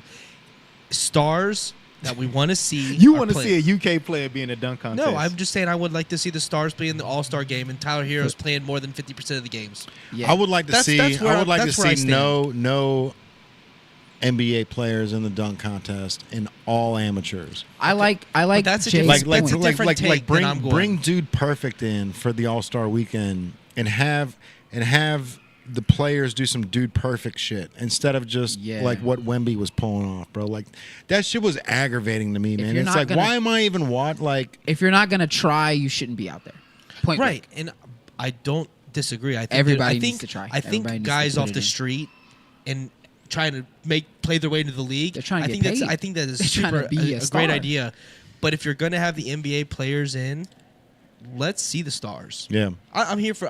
They don't have to do the craziest dunks, but they could do 2 or 3 stars in one thing. Russell Westbrook could do some stuff. John Morant could do some stuff. You could have. I mean, back What when if it Blake was- Griffin did, Blake Griffin was playing a lot. Yeah. That's the difference between him and Matt McClung, because Blake Griffin was playing a lot. And He's also he's older now though. I know. My point But you is talking about when that he he was was in a his- when he star. He started. was in the dunk contest. Matt McClung isn't a star And except Blake for the Griffin dunk was contest. actually 6'9", and he jumped over the hood of a car. 'Cause he didn't and wanna roll his Matt ankle. McClung, He it was coulda did- 6'2", and he coulda did jumped more. over the actual top. Because he isn't and afraid of double rolling his pumped. ankle. We could Because pull it's up the nothing to video lose. right now. We could pull up the video, and he jumped over the top of the car, double pump, dunked that. No, I know. So I don't know. Maybe I don't maybe take away from Mac McClung. I'm just saying I I'd don't like know. to see stars. That's all. So you just want to see the stars do it? So let's how about Damian just- Lillard played in the 3-point just an contest. idea, just an idea. On Jay's note of doing some dude perfect stuff, what if we have 5 stars, 5 amateurs? If the star wins, by all means, they donate whatever winnings, whatever, to a charity. If the amateur wins, we give him a contract on that team of the star. They go against each other. If he outperforms the star goes on the bench. I'm just saying. Like, I was with you until the last. look, You're look. Because there. they're not You're there. benching I was anybody. with you. Look. The stars aren't getting benched. Look. But I'm I was with like- you. I was like, oh, okay. If he's there, Yeah. if he's there to win, I hold agree on, with you. hold on. If he's there to win, why is this man that y'all been debating He's a on 10-day. for this whole time period? Why is this man sitting on a bench not doing nothing, but he can perform in this one event? Why is that a thing? So if this has a gift. amateur, and they do sell his jersey. if this amateur, Look it up, bro. yeah. listen, Yeah. listen, if 'Cause this he might not amateur, Okay, hold on. He might not be the best scorer. Y'all looking but for he's him to be sitting like on the the bench. No, He's sitting on the bench. There could be numerous just- reasons. Look, Why is he here- sitting on the bench? Hey, Well, he had to come up from the I'm- D League. He came from the here's G League I'm first. I'm You know what I'm saying? Like, you know, here's the resolution, bro. but the guy Give him got more bounced. give him more playing time because more you're playing gonna time. sell more jerseys. Let him do his thing. I'm pretty sure he's let working on that. him roll his fucking ankle, bro. Okay. Yeah, he's gonna be on the bench I'm gonna anyways, ask- right? okay, like he's like gonna like be on the let him bench. Okay, I'm like asking- like go ahead and stun out, and then when you roll your ankle, you'll go right back to the position you're I'm gonna in. give y'all And you 5 try. And players. just bench him a week before the All-Star. And you I'm try. gonna give y'all and you 5 try. players. That's all I'm saying. All right. I'm gonna get all y'all 5 players, yeah. 5 players who y'all will guys who getting playing time. All right. That being the dunk contest? Yes. Let's hear it. All right. He's like- Let's hear it. Yeah, he's All like he's I'm giving y'all Go 5 ahead. players right now who y'all would love to see in the dunk contest right now. Who's Alright. getting hella playing time. I'm sorry, Matt McClung. If you ever hear this, if listen, you walk in this motherfucker. This might be look, a hey, fair podcast. all right, let's You walk, get it. All right. hey, you walk in here, please, bro. I Let's love go. you. I Right know now- what you can do. I know Jay love you. We go lace you up in some good native gear, man. Let's I promise go. you, man. Listen, man. All right. All right. 5 players right now. We gonna start with Drew. I gotta see. I gotta 5 see. players? I gotta see Hey, Wemby, you- bro. hey, Yeah, I would say 5 players. I would say John Morant, Russell Westbrook. I would say I really like to see what Devin Booker could do because I know he's got some hops. Don't sweat on Devin Booker, bro. He's got hops. Bro, I love how Devin Booker gives back to the cities all the time. Like when he drops his new shoes, he goes out and he'll take a stash of his own like that he got, and he'll just put them like behind the fucking CVS. You know what I mean? Like he'll put them right in front of the CVS sign, and they'll go over here and then drop them behind the IHOP, and he's like fucking he'll sign the box and shit. That shit's fire, That's bro. just fire. That's G. That's just going one step further. All right. So Then I would also do Zion Williamson. Okay, that's a good one. I'd have him in there. He can Favorite stay shoes of all time, bro. Yeah, Those stay are now my favorite ones. Those Zions. I'm obsessed. Yeah. all right. Okay. Zion's a dope. But the thing is, he just doesn't stay healthy. He doesn't play a lot. So he is kind of an asterisk. And then the final person I would probably have, Well, that was 5. You said 5? Was that fun? That was only 4. I John think. Morant, Devin Booker, Russell Westbrook, Zion. And then the 5th one, you know what? I would love Jimmy Butler, but I'm going to put him aside because he's getting older. I won't put Jimmy on the list. But he's getting older, bro. Yeah, I see He's what getting you- older, though. All right, we'll give it to Jimmy. But I'm going to 5. I'm probably going to go with Zach LaVine. Okay. That's cool. Okay. Yeah, I dig that. Because I think dig Zach that. LaVine, he He- did a no, dunk he got contest, bounced. and he's solid. I So he's saw- probably I the saw one what- that's yeah, athletic I saw enough what that he can do. Yeah, and You know what I'm Devin, saying? don't just because Devin Booker shoots, dude. He got leaps, bro. He does. He do. Yeah, He I does. gotta He see something, bro. He can do. He doesn't gotta- get the chance. Hey, look, bro, you gotta show That me offense Not something. doesn't- everybody's a performance in the game. That's what I was saying. Not bro, everybody in but the game. See, that's Okay. what, bro, see, you gotta show me something. All right. All right. All right, let's get it. Do you have 5 players you would like to see? I gotta agree with Devin Booker. I gotta put him on the list. Devin, I put him in a 3-point shooting contest. I say Devin. I'd like to see him dunk, bro. I say Devin. him Like, shoot that give three. them the chance. Give them the chance. Give him to a dunk. chance. Booker got clipped. Devin- Steph I Curry. see him Steph shoot Curry. that He's only doing no dunks. It's Steph Curry. Of course, Steph, you know he Steph, can shoot. Steph is a shooter. eh? No, I mean Steph Curry didn't dunk contest. No, hell no. He said he's not going to dunk again. Did you see I that? wouldn't put him. I wouldn't put him on the list. Okay, so yeah, Rim grazer. Brooke, Devin. Rim grazer. You know what I'm saying? He got bounced though. Steph can dunk, but it's like, nah. I say Bam. He's not a hot flyer. Jaylen Brown. As in the words of Dick Vitale, he's not a high flyer, baby. That's You know what I'm Jaylen saying? Brown. He's not a high flyer. Like, you know what I'm saying? Continue. You can dunk a little bit though. So yeah, Devin Booker, Bam Adebayo. Okay. Mm-hmm. I can see I that. want to see more. I've seen him do it. I want to see more. Okay. Bam Adebayo. Okay. Mm. Shit. I've got number 1, 2, 3, 4, and 5, bro. Earl the Goat Manigault. Okay, hold on. That's a legend. And then he ain't. I don't even Look, think hey, he's still alive. that's how black this said- skin is, You player. said, Let's you said go. who do you want to Bro. see? You said who do you want to see? You We didn't watched say a old or movie on new. him my sophomore year in high school. Do you realize who played him? Don't tell me. watched the movie. Kareem, and they say he could grab a stack of quarters off the top of a backboard.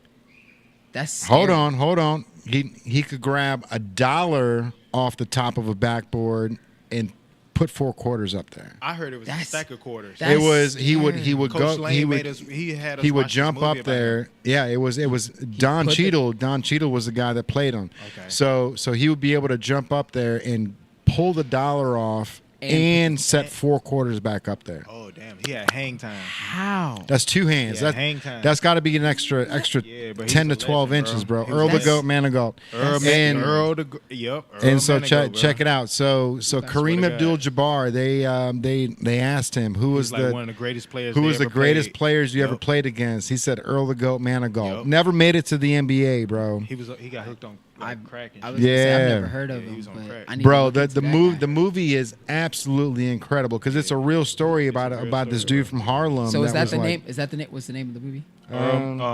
What was this? 'Cause I'm not tapped in. Damn, I ain't seen this movie in a minute. I know. I'm surprised I can't remember. That's the a name heck the of a movie. name, though. Earl. Earl the Goat Manigault. Goat Manigault. He was like, bro, he was So there's a jersey out there with that name bro, on he it? was 6. No, No, it's not. He was That would six, be he so was dope. it was 6. called Rebound. Rebound. The Legend It was of called Earl. Rebound. Yup. Yeah. I think I've heard Bro, the he name was of 6 it. foot. Yeah, he wasn't even big, bro. He wasn't even big, bro. The same My height as cousin Tyler. is taller than 6 foot. They He's said that nigga- he's younger than That everybody. nigga had so much bounce. They said that nigga could literally grab a stack of quarters off the top of the backboard and grab it down. That's Yeah. scary, bro. I couldn't. One of the greatest basketball players ever. Like a Yeah, like mom, a like neighborhood legend, mom, bro. mom was Like, a bunch. Like mom was a swinger. They just had a house full of fucking whores, and Goodness. like Okay, he hold was on, just pause. he was he was just like at a young age, bro. Like he was just in the middle He of was New just York there. City, just fucking There.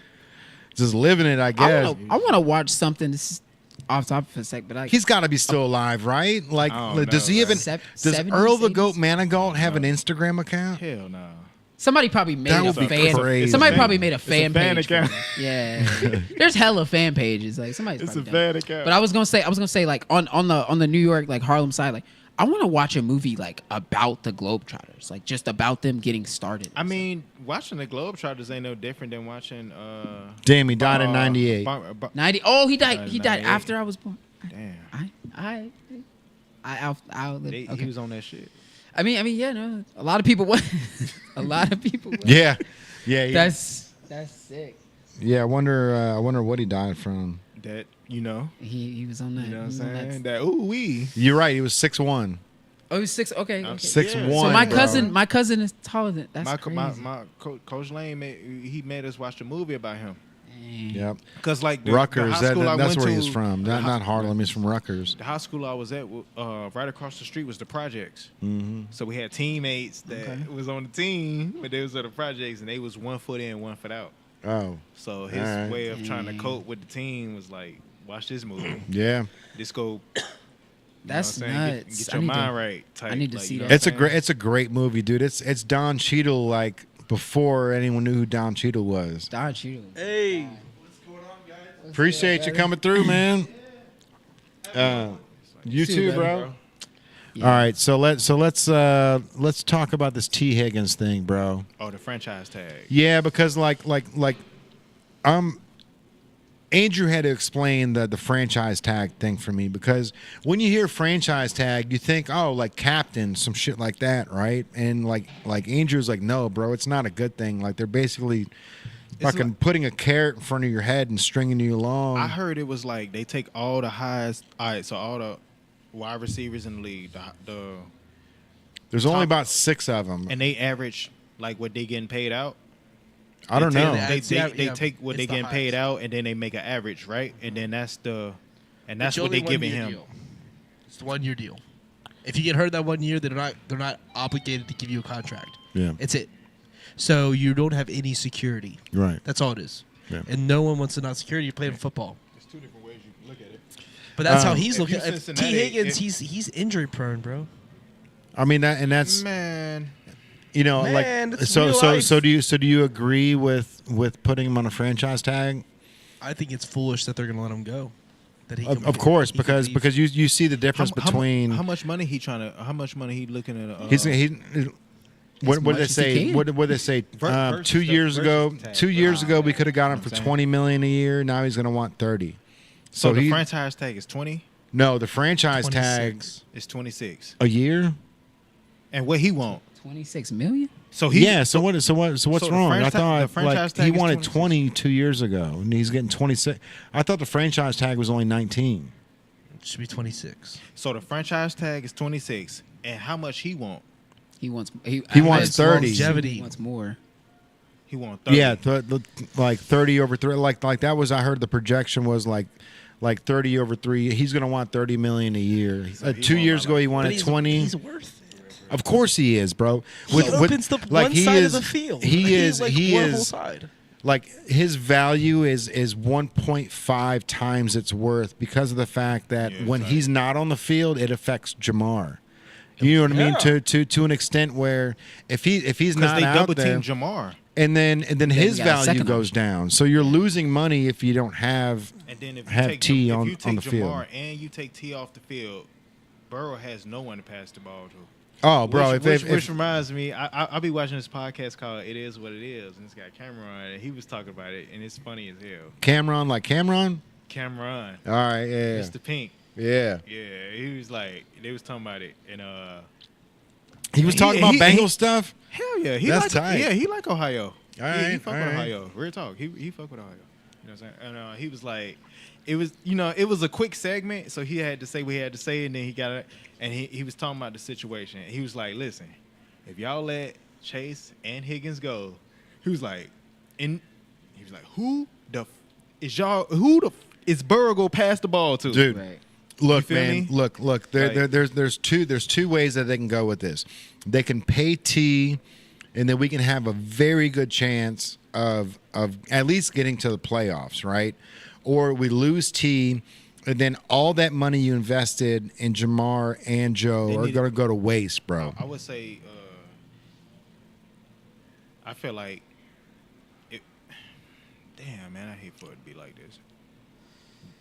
They go keep Chase. Oh, they gonna they definitely might let T, you know what I'm saying? Definitely Let keep T Chase. go.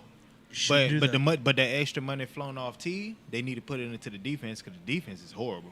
Yeah. Well, The defense is the reason why we in the situation we was in this past season. we got rid of Kappa, right? Which was 10.2 million saved or some shit like that. Which They got to get better with talk about a disappointment in his rankings, bro. Like he was like out of 135, like he was like 120 in most of like sacks given. Like his statistics aren't fucking what they're panning out to be at all. He's going But to I think- decline more too. So you don't ever. It's hard to go back up. For in sure, the you don't get trenches. better as you get older you're- on a physical sport like that. Yeah, where they're in the trenches is it. They age quickly. Yeah. Running backs age quickly. Oh yeah. What? Because you're Like getting- probably they say you probably get, like, 6 probably years. 8, 2 I years would in say the 8 years total in the league. I heard it was 6. Running backs averages 2. 2 years. Two, So now it's 2 until they're years. out of the league. Or Average running back So is you 2 get years. in 2 the league. 2 years and then they retire. you're Most, outta here. no, most of them are just the teams have moved on. So all right, I got Yes. you. Yeah, like Saquon Barkley's got plenty of years in the league, but He's the an average running exception. back he gets He's 2 bit- years. he's 2 years, an exception. 2.5 years. I think He's it is. built It's less than 3 years for an average running back. Did you see that's the why picture? that's why they just throw him away. Hence, see what they just paid? Who told you Miles. Look it up. Who's What the did you running find back on that was injured for the Bengals? It's statistic NFL released it. What? The running back that we just got injured. They're probably going to release him if we haven't. Zach already. Moss. Zach Moss. Yeah, Zach Moss. Well, he played for Indy. He was solid. Yeah. No, And for then sure. Now he's not. No, and that's Injury. He had- It's he just had a his- guy. how quick that happens. He had Career's his time. done. Now you're going to be a high school running back coach.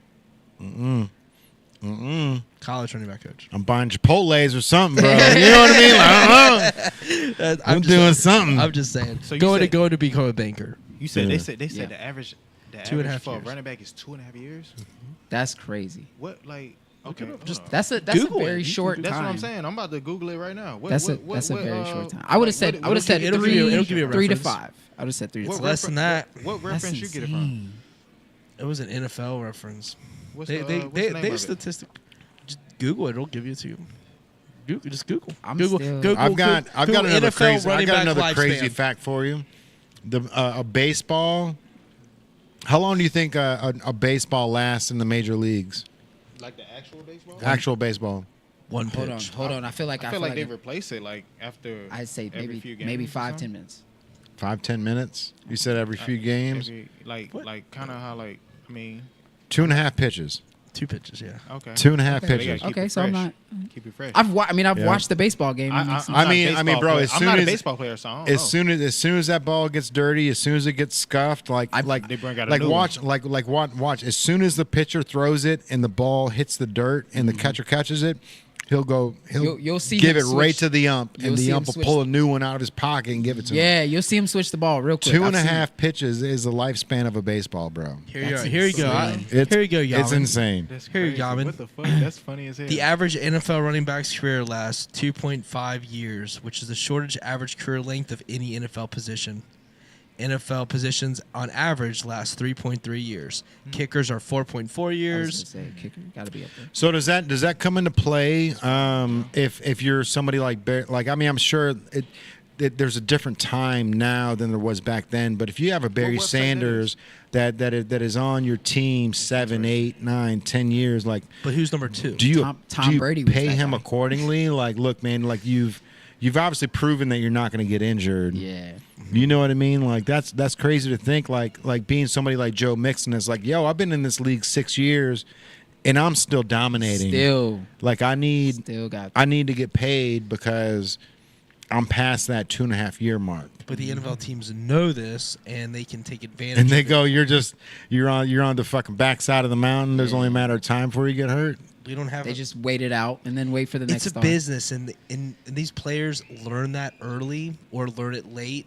Either way, they're learning it, and they have to make their moves regardless. Because, like, think of, like, Stephon Diggs. Like, he's a wide receiver, but he's on the backside of his career. So Yeah. he's going to places where the quarterback is going to lighten him up, like Texans with Yeah, C.J. yeah, Stroud. Like, yeah. he's going to those places. Devontae Adams is on the backside of his career, but he's still got room that he can be effective. So he's going to go to a Super Bowl contender because he can affect it. You have to be, as a professional athlete, is know that your trajectory ends at 28. When 28, you're down.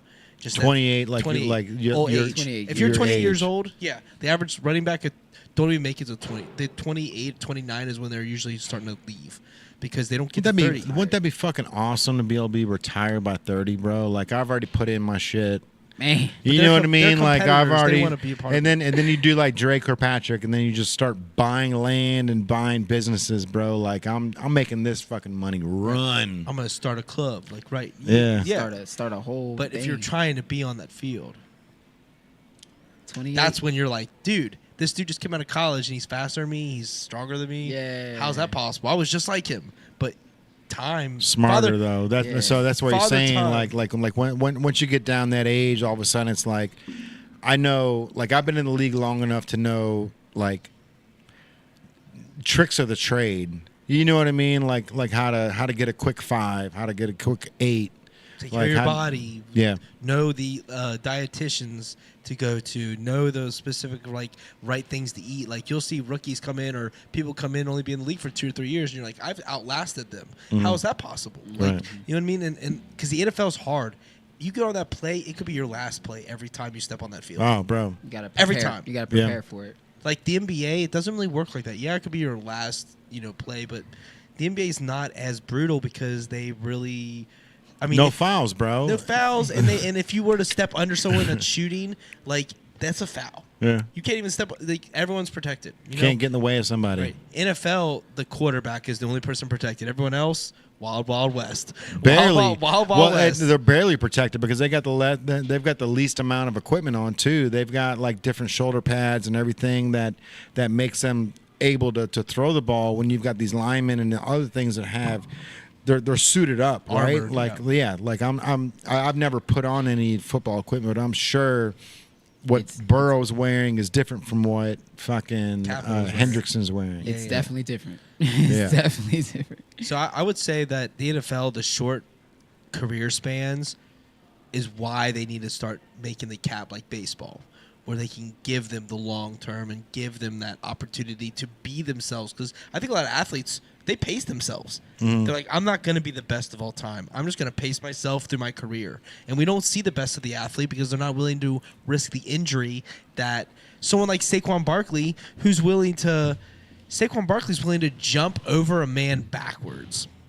Saquon Barkley literally jumped over another crazy. NFL player backwards, and he just got a contract today. Man, it's you see how much money? Yeah, It's bro. 41 something. 36 million, like Guaranteed. Guaranteed. Like, he's getting all the dough. So I shared that. He earned that. He Good for him. less than a year ago, he was still on the Giants. Did you see Less than a year ago, he was on the Giants. Did you see the video of his coach going, look, you're like 7 yards away or 3 yards away from breaking last year's record. Like, do you want me to put you in so you can break that record? 103, yeah. And he was like, "No, I'll give it to the young guys. Let them run it." That's humble. And the coach was like, "Are you sure, bro? Like, this Silly. is We can like do you can break last year's record." He's like, "No, I'll give it to the young cats." All-time record. Yeah. What? He's only 103 yards away from breaking the all-time. What, that Barry Sanders? In a season? Yeah. And he said, "Give it." Okay, so he was spent then. He was No, too tired to go another 103. They did not. He could have did it. He was encouraged to not do it because they wanted him to 103 yards in the fourth quarter. Like 103 yards for the whole game. He didn't play the last game. Yeah. The Giants record against the single game record against the Giants, he didn't get that.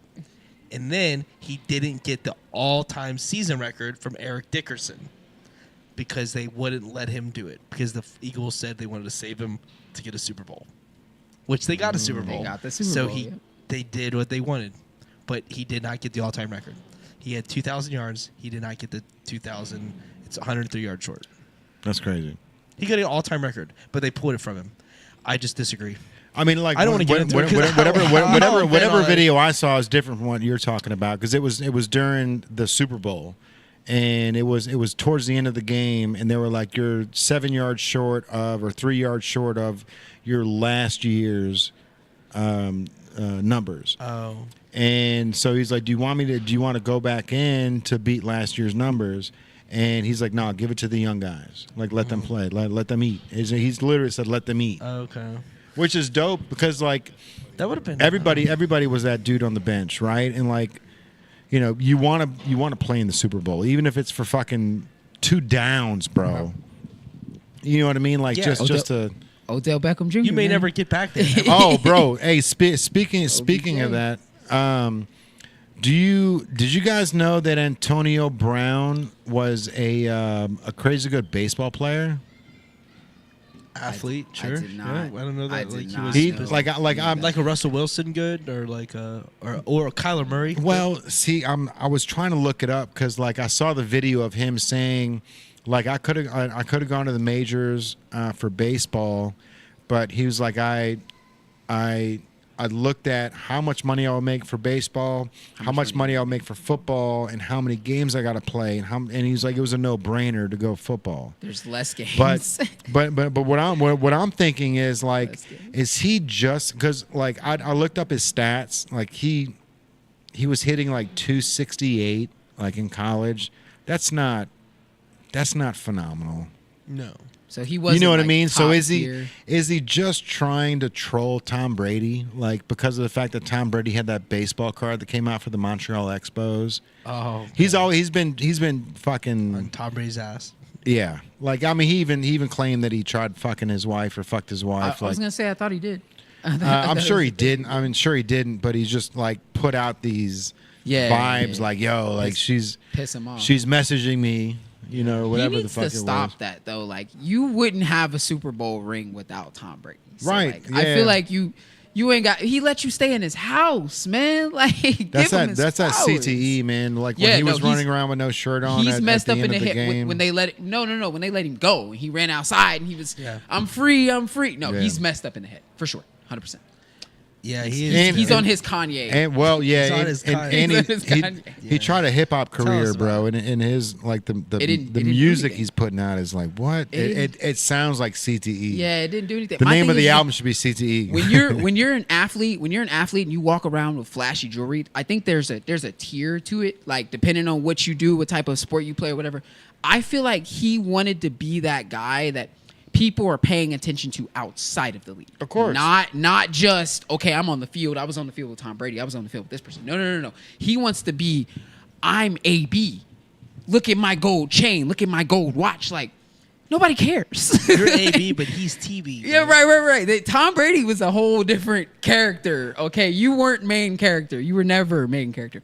He was the best player in his position for the time that he got to shine, and they got him on the team. After he walked off the field and threw the jersey and stuff like that, he no longer became. No one cares other than the chaos that you're putting out now.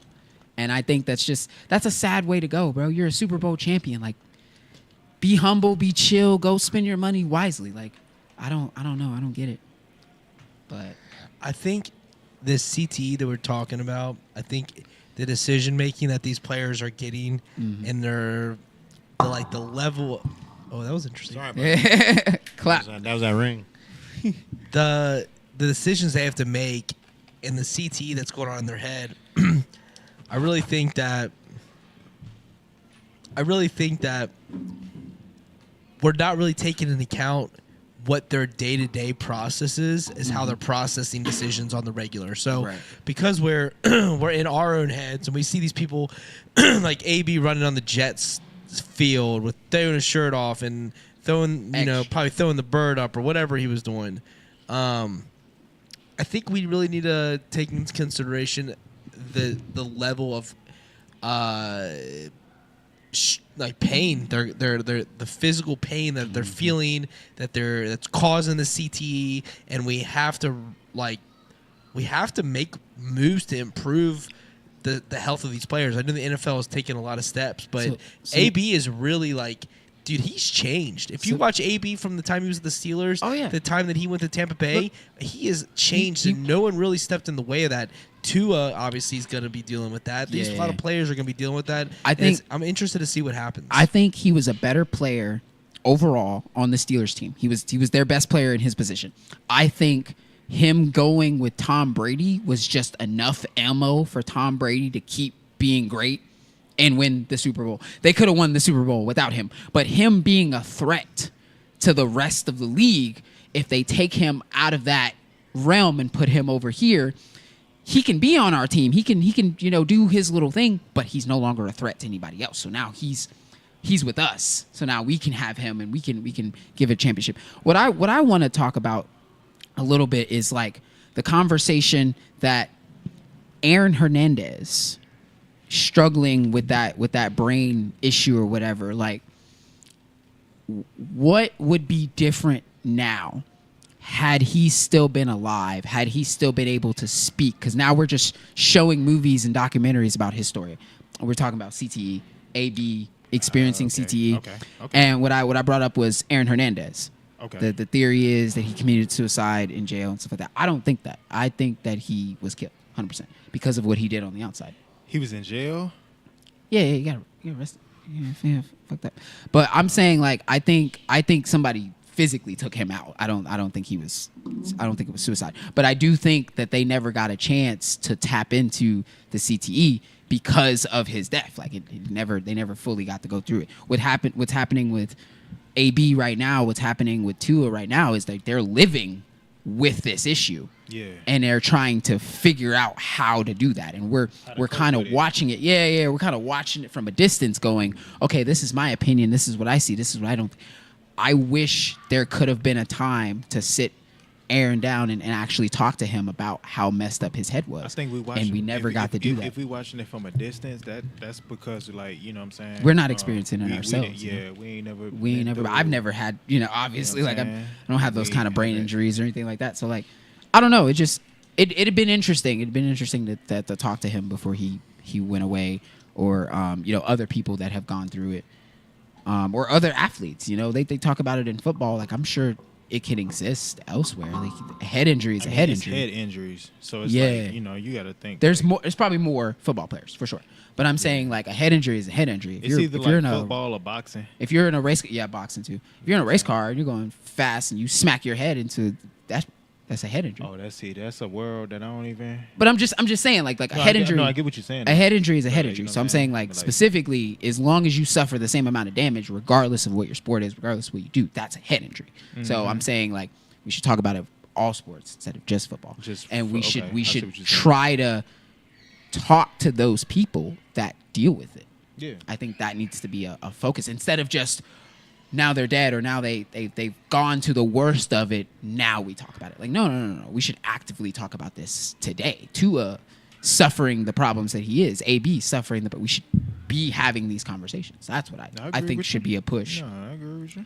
And like I said, that's the first thing that comes to mind. Aaron Hernandez. I think that story from his mouth would have been interesting to hear versus the documentary that's made about it. I watched one of them. They're trying to make a show about it right now or something like that. I would have just loved to hear his thoughts. That's all. Like, these are the headaches I go through. This is my day to day. That's what Andrew said. Like, us as we're not you know, seeing it from their perspective. Us as fellas, you're man. not. Us as fellas, man. We don't really get to talk about the stuff We go don't. through. We For don't. real, And the CTE conversation is going to be dominantly men. It's going to be dominantly men going through this. We're not probably not going to have a greater amount of value of women having this conversation because they're not getting these types of injuries as much. I think as time go on, like, we getting closer and closer to the point where it's time to get to the point where it's time to talk about that. For sure. You know what I'm saying? And I think, I definitely think that there's a time and place for everything, but I think it needs to be talked about now, like sooner than later. Instead of waiting until it gets so worse that now we have cases of these people. And I'm like, no. These people are still alive. Let's talk to them. Let's figure out what's really going on. Let's figure out how we can fix this. That's kind of where I'm at. So back to you, Andrew. I wanted to spark that interest a little bit just because the Aaron Hernandez story is so crazy on so many levels. So I wanted to push that out there. Like, Aaron, we didn't get to have his side of the story. Well, he is. He was clearly definitely a criminal. Oh yeah, no, So, 100%, yeah. 100% a criminal. I'm not defending him. His side of the story is He's a probably, smooth criminal. he was. I wanted to hear his story on the brain problem. Fantastic That's tight all. end, but not Fantastic such athlete, yeah. but not quite a fantastic. Also won human. a Super Bowl with Tom Brady. He did win a Super Bowl. Tom Brady got a lot of people Super Bowls. Yeah, Tom Brady he stood in the way of a lot of people, except Eli Manning. Double whammy, baby. Yeah, but Eli Manning was the denied Hall of Fame so far. Yeah. It was his first year at eligibility. He did not get it. I don't Why was he denied? I don't hate that. Not first ballot. I don't hate Why was he that. denied? He wasn't denied. He's just not a first ballot. Is Eli in yet? That's what I'm saying. I mean, is Peyton in yet? Peyton. Peyton's got to go in for Eli. If Gotta go in Peyton for Eli. if Peyton goes in Why would he after deny Eli, that would be Yeah. insane. he just was not a first ballot. It was his first year of eligibility. You got to be out for Eli's. so long, right? Oh, okay, Isn't that the rule? You got to be Correct. out. For, okay. Okay. Just make sure. See, that's the thing is like Peyton has to go before Eli. Great Has point to. because Easily. Eli is literally like it's like 160 or 100, 180, I think. 180, 180. He's Yeah. a 500 quarterback. Yeah. The same amount of wins And as they ain't losses. they ain't putting You Peyton couldn't in have yet? you couldn't have scripted his career so That's crazy. Peyton was a even killed. Peyton was a Man, better overall player than Eli. Peyton's not Easy. in yet. I think Peyton would get the. Do you think he got it? I think I He's think not he in yet. should. So if he Payne's not hasn't. in yet. I don't think he's in Wow, yet. What? No, I don't think so. That's How what's long insane. you gotta wait just to what? I mean, Peyton's been out of the league longer, right? Yeah. Yeah, so I'm like, Peyton retired from the Broncos. yeah, but What no, year- I remember. what I year was remember. that? What Yeah, year was that? Peyton Manning was inducted in the Hall of Fame in 2021. Okay, so recent. Okay, recent. Oh, All right. okay. Yeah, so Peyton So Manning's what- there, but Eli is this year. So he has a chance to But go. he did not go. He has a chance to He go. missed 2025. Makes sense. Eli Manning was not Okay. inducted in the Pro Hall of Fame of 2025. Okay. His first year of eligibility. Okay, So so next what year Jay said, not the being Hall able of to, Fame okay, that makes sense. chose Eric Allen, Jared Allen, Antonio Gates, and Sterling Sharp instead. Sterling Sharp. So like after you retire from the NFL, is it like a certain? There's a window. It It's is a a matter of window? time. That's what I was wondering about that. He will be considered again in 2026. I think he should. I think he should get in specifically because of those. What's the those two window? Super Bowls. I'll find that. Well, when was the last year Eli Manning played? 5 years ago? No. I was gonna say he had to have been gone for Eligibility. because Daniel Jones. They must have retired for at least 5 years. Really So he did crush Peyton over the Super Bowl, or not Super Bowl, the All-Star Weekend. All-Star Weekend. Yeah. With He their did that. little event they were doing. He did Speaking that. of All Star Weekend, it seems like a theme tonight. Yeah. Yeah. He did crush Peyton and the athletes playing half. And he looks, half- and Peyton looks so mad, like being the big brother and That's the losing. thing. You But he lost keeps the little losing brother. every year. Yeah, Yeah, no, half- Eli wins every time, and Peyton has to like suck it up because it's just. I mean, Peyton, coaching- Peyton is living his best life. Yeah. Can we just say Peyton? Then he's in commercials. He's just having fun. He just has a great time. He's Peyton Manning. Peyton Manning. Peyton, Peyton Manning. Is it Peyton Manning or Peyton Manning? Peyton Manning. It's No, that's- Peyton Manning. that's Is it funny. Peyton Manning or Yeah. Peyton Manning? So do It's we funny. do we think the little brother? Do we think the youngest brother? Think he's gonna live up to the hype? Think he's gonna be able to get? Archie? I think he'll be great. I think he'll be. I don't He think wasn't be, the starter at Texas. Yeah, He was a backup. there. He was a This backup. is He his was freshman there. year though. Or is he like? He's got 2 years left. So So he's soft. so yeah, sophomore. I was gonna say He he had to. got time. He had to. Have He's been. not a I was like, freshman. He's gonna hit. But he's with he'll Texas. be. He'll be. He'll Yeah, be. right. He'll be better than Eli. Not as good as Peyton. Yes. Right. Yes. Because that's 1,000%. That's how lineage works. You know what I mean? Like you've got He'll definitely be better you've got than the Eli. one brother, the one like sibling that goes out on the limb and makes it happen. And you got the younger brother that says, "I want to do what he's doing." Yeah. And then you got the younger brother that goes, "Wait a minute, you both did this. I can do it better than I you want to do guys." better than both of Yeah. y'all. And I mean, they both gave him his flowers. That's the and then, see, that's the James family. Yeah, The James family. Yep. I see that too, that's bro. Why Bryce gonna be crazy. I was gonna say that And with the I've Ball been brothers. I've been told Drew about this. I said like because we talked we talk about it. You- You know we talk about it. you I was told like, me. bro, I feel like yeah. You told we talked me. about it too. I was a little I was upset like- because I thought Bronny was gonna do more, and No, he has not. I was like, no. I think feel he like was averaging what 3. I said that I think Bryce might be the best one told of me that. all because he's taller. He's like what 6'8". Yeah. Just kind of like how LeBron is. Skill set. You watch your pops play. nerdier. You know So he focuses in on Oh, the yeah. day to days. Oh yeah. You know what I mean? Like mean, Bronny's student the of the cool. game. Bronny's the cool son, and then Yeah. his what's his younger Bryce. So Bryce is the one that's just like The student of the game. facts.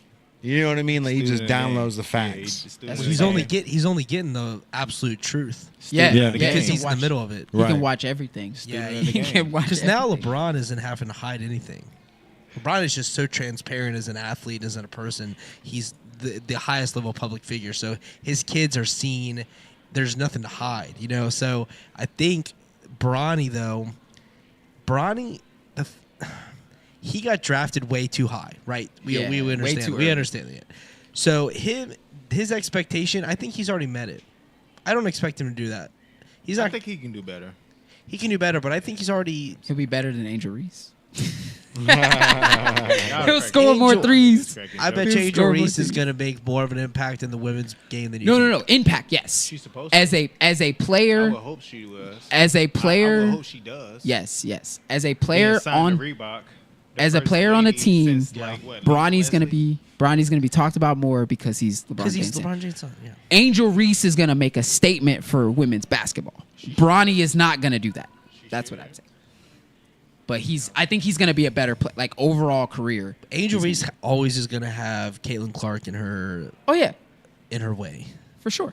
Angel Reese and Caitlin Clark is literally Larry Bird and Magic Johnson. Jet. Can't hear you. Magic and Larry is Angel and Kate. That's accurate. 100%. But Magic, see, Larry was like, Larry was a dog.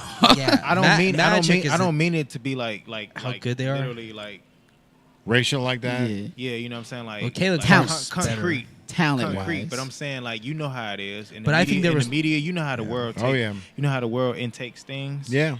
So like they're going to see it that way. But Caitlin Clark and Angel But- Reese, I think there's more of a separation between those two. I think Larry Bird and Magic Johnson, they were closer. it was They were closer closer. because they kind of was guard forward. Yeah. Yeah. Caitlin So, like, Clark will run through. I mean, run like the amount of She's points she's going to literally- score against Angel Reese is going to be not even when I comparison. see Caitlin Clark hoop, I'm literally watching Steve Nash. Right. It's like if Steve Nash had a little sister, that's Caitlin Clark. I Well, like swear to Caitlin God. Clark's line is going to be like swear to God. 32 points, 8 rebounds, Yeah. 10 assists. 10 assists. Angel Reese is like 13 points, Mhm. 12 rebounds, maybe 10 assists. She'll probably score the most on her team, but not more But- than Caitlin Clark. But defensively, Caitlin Clark will have maybe 1 steal, 2 steals. Yeah. Angel Reese will have 6 steals, or Yeah. 4 steals.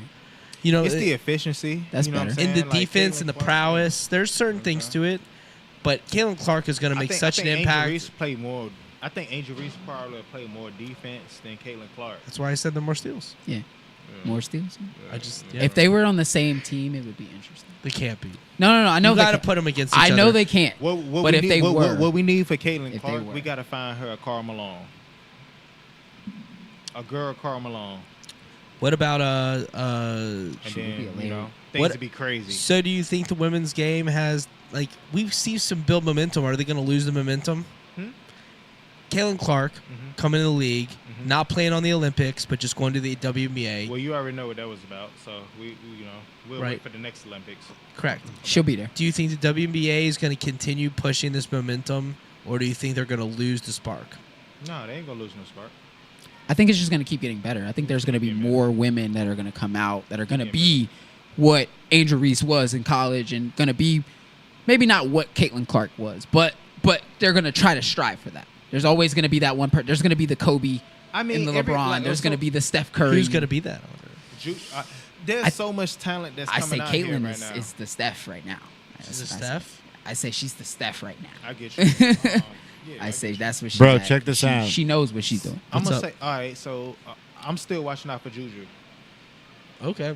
Yeah, All right, I'm gonna all stick right. by that. Juju, watch out for. There's a whole nother class coming out. So Bro, check this Lakers? out. You know Coogee, the sweaters, Yeah. they just dropped NBA jerseys. Oh, okay. Oh wow. oh wait a minute, Wow. wait a minute. They've got the whole setup there. That's the Lakers one, but they've got the Hawks, they got the Bulls, they got everybody. Timberwolves. I kind of love it, to be honest with you, bro.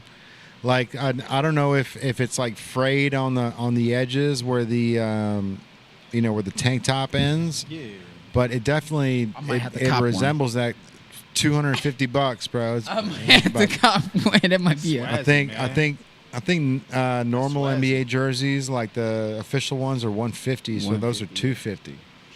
People gonna be flipping those, Jay. People gonna be flipping those. I haven't seen Coogee do anything in fucking 20 years, bro. I've heard the name twice. You So- see, you so- see how That's crazy. you see the design on it though. Yeah. Oh, it's crispy. It's crispy. Even with the shorts, Yeah, shorts look good too. Now look, we gotta think about it like in guys, guys wear. No, it's crispy. Now as far as the jersey go, we go wear the jerseys when we go out somewhere. Especially if it's feeling warm outside. Yeah, you ain't gonna wear that when it's hot. You're gonna be sweat. No, I'm saying with the actual jersey, you know what I'm saying? We can, probably throw like a little tee or something. Yeah, throw something on top of it. Now with the shorts, that's for the house. I got to be honest, it doesn't look very comfortable though. It looks like it looks like a sweater. It looks like a tank sweater top. jersey. Yeah. You don't think it's cozy? I think it'll have a certain demographic. I mean, like zooming in on it, like it's heavy material, bro. Yeah. it's heavy material. You're not gonna wear that when it's Look hot at this. outside. You're gonna have to wear Looks that like when you it's get cold. it Sleeveless. A hippie fest. I mean, yeah, looks like something. but it's thick. Johnny B. It's Johnny it's, B with the Lakers song. It's thick. You're not gonna wear that when it's Doesn't hot that outside. remind you of like a you kind gonna of like bust that out fall. You gonna see bust that that in out in the EDM fall. fest, but it's branded like Lakers. I mean, I wear it. I wear Yeah, it. that's It's what just- I would- 100%. You would see that at a festival all day. Yeah. That's what I'm saying. I would have to layer that with something. Oh, I put it over a hoodie. I put it over a hoodie. You for can sure. see the yellow pop out of this shirt on this camera. I love that. Yeah. Yeah. But that's what I'm saying. Like, if it's gonna be thick, if it's only gonna have that resemblance and be thin, then that's one thing. But if it's gonna be thick, nah, bro, you gotta wear that in the fall. You can't be wearing that in 70 How many more degrees. of these hats you think we have in stock right now, guys?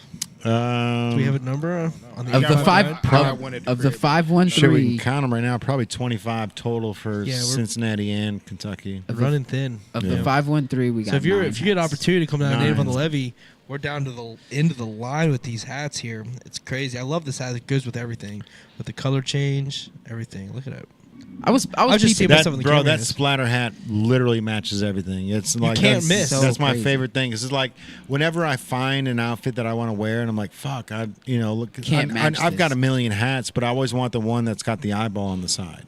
So it's like I Which is a can new always thing. go to these right here because it's like I posted that the picture. splatter hat matches. I posted that picture on purpose. It's funny that you said that for your birthday. If you didn't get a chance to tell Jay happy birthday, it had the eye patch and the eyeball in it. I did that on purpose. Hey. I wish Did you the do anything for your hat with birthday? the What's that? rope. Did you get to do anything for your birthday? Did my girl did give you- me anything? did- What'd you do? Did you What'd you do? get to do anything for your birthday? Oh no, I didn't do we know shit, bro. man. We know you be working hard, man. I didn't do shit, bro. I was He was here. We were He was here, yeah. I was We here were on working. And then Kayla and I we were gonna go to a dinner and a movie, but her car wasn't working. My car wasn't working. Yeah. No cars are working. It was No it was a cars are crazy. working. Dom, it was a I have crazy two day. cars down. He's got two cars down. We Yeah. all cars are down. My car's totaled. Actually, Crazy, bro. Bro, It's it was- crazy. It was a wild 3 days. Hey, it's the Wild West out here, bro. But we We still just here. we're just living it, bro. It's just like we're still we're here, in the bro. muck of it.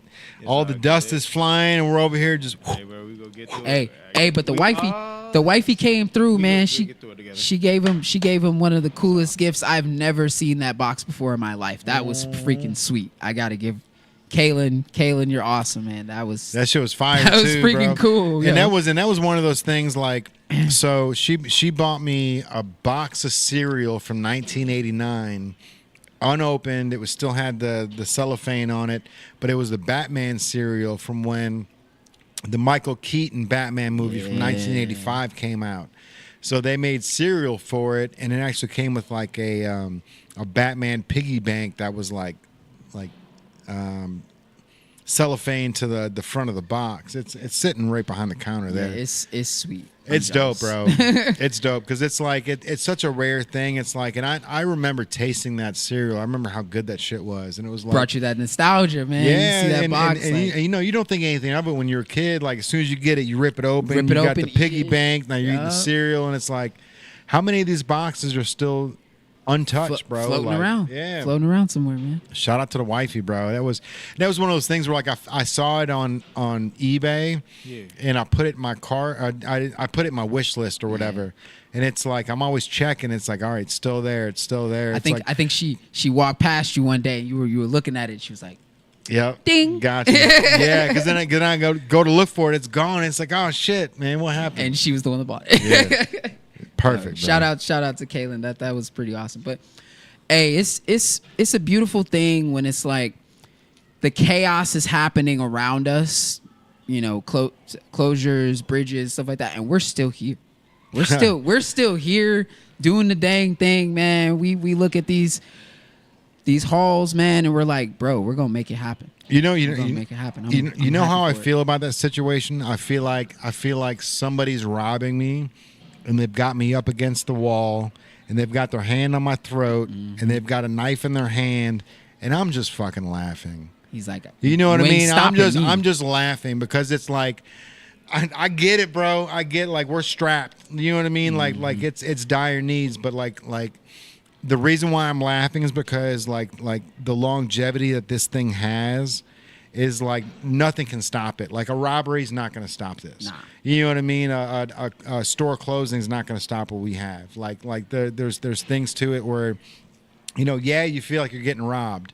Yeah, you feel like you're up against the wall. Yeah, you feel like you don't have anything in your pocket to help protect you, and this guy's got a knife to your throat. But you're just laughing, bro. We're still here. You're just laughing because it's like, I get it, bro. I get it. You want a piece of this too. The whole team. They all want a piece of it. Let's go. I get it. I understand. The whole team is come rob me in 6 months. Right. Come back in a year. The whole team is feeling some kind of crazy, man. And it's like we still get up, we still put our shoes on, and we still open that door, man. And it's so wild. I've had conversations with everybody here on the levee on thoughts, you know, mental state and stuff. And I'm just like, at the end of the day, Jay could have sent out 2 text messages, and he could have said, I'm closing it up. Sent it to Andrew, sent it to me, you know, came here, took the sign off. He could have did that. Literally, there were moments where we could have should have. All right, we're not gonna open up no more. Okay, I guess it's time to do something. But he didn't, and he didn't. Literally, we had a sick time of just like, we don't know what to do. But tomorrow, what happened? That door's still open. Yeah. Harambe still sitting in the window. You know, the lights are still on. Like, that resilience, man. It's I don't know what it is. We don't know what's gonna happen, but we're still gonna figure it out. Bro, Dude, I don't give up for shit. I was in the shower. I was in the shower this morning. I was in the shower this morning, and I literally was. I love that one.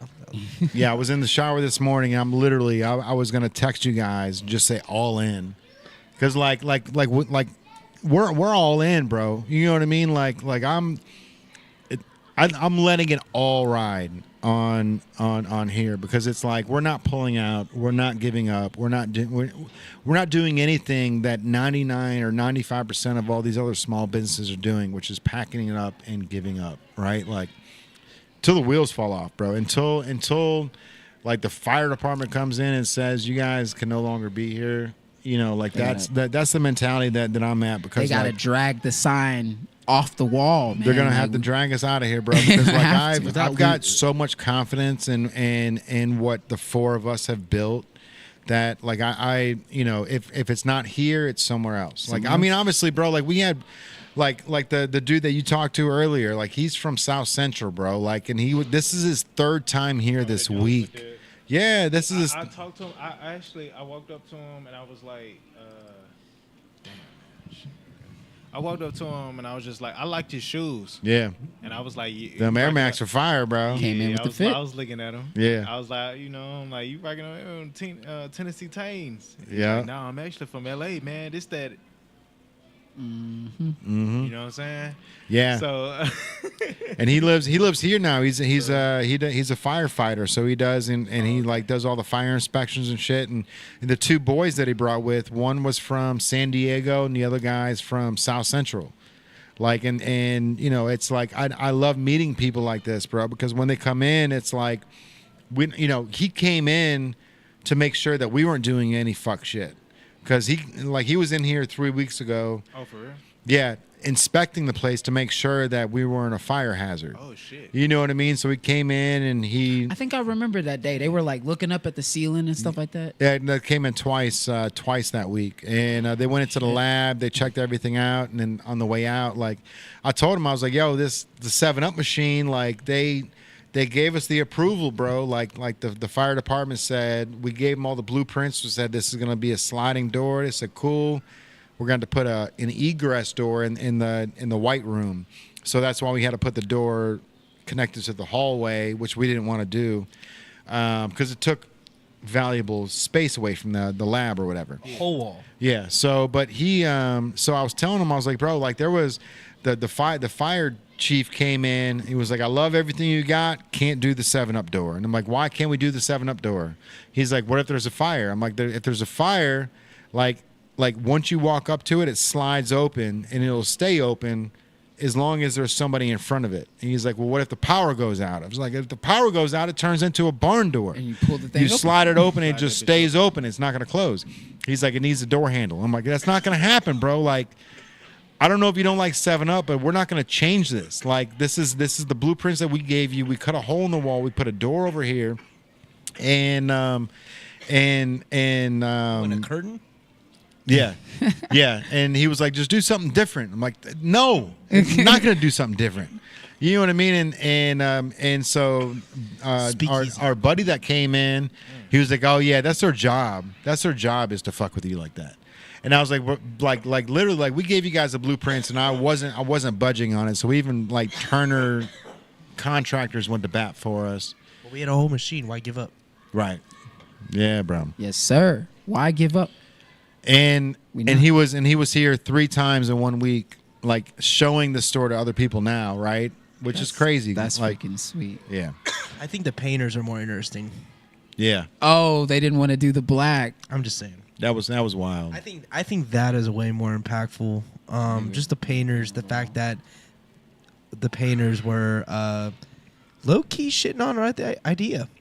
It was High key shitting on it. I mean, yeah, like Oh, I would never do Oh, this. why would you paint it And just we- black? and Only then they come half in- the room or the full room black. It should only be half the room. We're like, Yeah, we do this for a living. We would never paint a storefront black. And then Well- they do it like they were supposed well, to. they went above our. They had us have to talk to The levy. Austin originally, right? Yeah, they had His name's Austin. Yeah. Yeah. Shout out to Austin.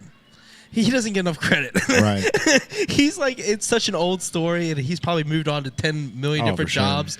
But shout out to Austin because he's the one that was at bat for us. Yeah. Really, he was the guy. 100%, bro. He was was- like, we'll go through this. Like when they said can't do the 7-Up door, like Austin was like, no, fuck that. Yeah, he believed Like- in us. Like, yeah, we'll fight this nail and tooth. He is very underrated. He's underrated in the story. Yeah. I don't know if this stuff's talking, but Austin. No, I know. I totally agree. I didn't remember his name, but like, shout out to I Austin remember, for sure. yeah, definitely. I give Austin a lot of credit in the back of my mind, but he doesn't hear it unless we're on the same conscious spot. Like, Yeah. but really, without his backing, we don't have a lot of the stuff that happens in this store. So, and we're talking about him. Like at this point, we're in 2025. This is 2021, dude. We're talking. I mean, 4 years ago, we're giving props to somebody. So. But I think the painters was pretty interesting when he came back and said that his son would like the store. yeah. Yeah. That's the point. Yeah, like come on now. That's the point. What's a moment, Tyrell, for you that has stuck out in this 5 years that we've been doing this? No, for real, it was Jay's flashback. So he posted the flashback from the start of that store. I saw that. But I remember he posted a flashback of what the room looked like before it was finished, and it showed the time lapse. It was like us in the empty room, and then in the room with everything lit up, the wall lit up. It makes you emotional because you see the time invested, and he tells people, or he tells himself, he says it out loud, but I've heard it. It's like slowly adding new things, slowly adding things. It's just more art on the wall. Before the skateboards got here, before the graffiti was finished, before the lights were there, when the wall got made, like the machine, the game machine, like just adding more pieces, like to see how this store used to look like. I came to this store before we had it. There was carpet on this floor. Like this did not look like this. And to see it be like this and to be a part of it, bro, like it's wild. It's wild. Like Yeah. you start to have flashbacks. Like, bro, he drew a line on the ground right That shit there. was dope. And it's covered now. Like, you know, like Well, the stage had to be marked. yeah, but that's what I'm saying. Like just the moment, just thinking of that, of like this is what it looked like before that. You know, this is The- this the- is this the- is what interesting. it is now. the Perspective. sketches to the reality are like Yeah. bar none. It still blows my mind. Like this whole back wall here, like it was the original renderings. Like I superimposed a wall that was in 511 6th Avenue and put it over here, and then added the TV and added these things. Right. And then we drew, like I literally drew what we wanted this to look like. Right. And then when you see the real photo, it's like it's crazy. just real. It makes It you goes from a drawing to real, and it Right. was so crazy to see, bro. makes you emotional just because like it's your baby. Like you put it together. It's our baby, bro. We've It's helped our put this baby. together, man, and it's so lovely just to watch it, man. Just to watch it unfold. If you could take it apart piece by piece and just watch it like rebuild itself like a little Lego structure, and it just it's Like just, this right here. I talk about the railing all the time, bro. This railing was the original store in 2019. All this piping, I went to Home Depot and I bought 10-foot pipes, and so you can buy a 2-foot pipe that has the thread on the edges, right? So a 2-foot pipe is like maybe $8 or something, but a 20-foot pipe or a 10-foot pipe is only $10. But then you can cut it up, and then they can create the thread on the edges of them. Like if Home Depot, if the guys aren't busy, they'll do that for you. And so I went in and I needed a bunch of 2-foot pieces so that we can build this thing out.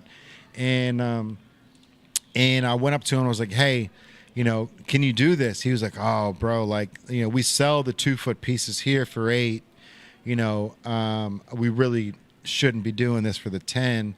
I was like, what if I tip you? He's like, we can't take any money.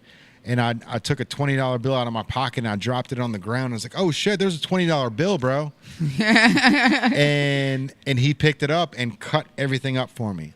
So like instead of paying like $8 for 4 of those, 5 of them, so that would have been $40. I paid 10, and he cut them up for me. So like I was able to get all this done for way cheaper than what it was, but I built it for that thing out there. It's crazy, right? And then all of a sudden it's like, all right, we need to build this out, and it's like, all right, we want this platform to be 9 by 12.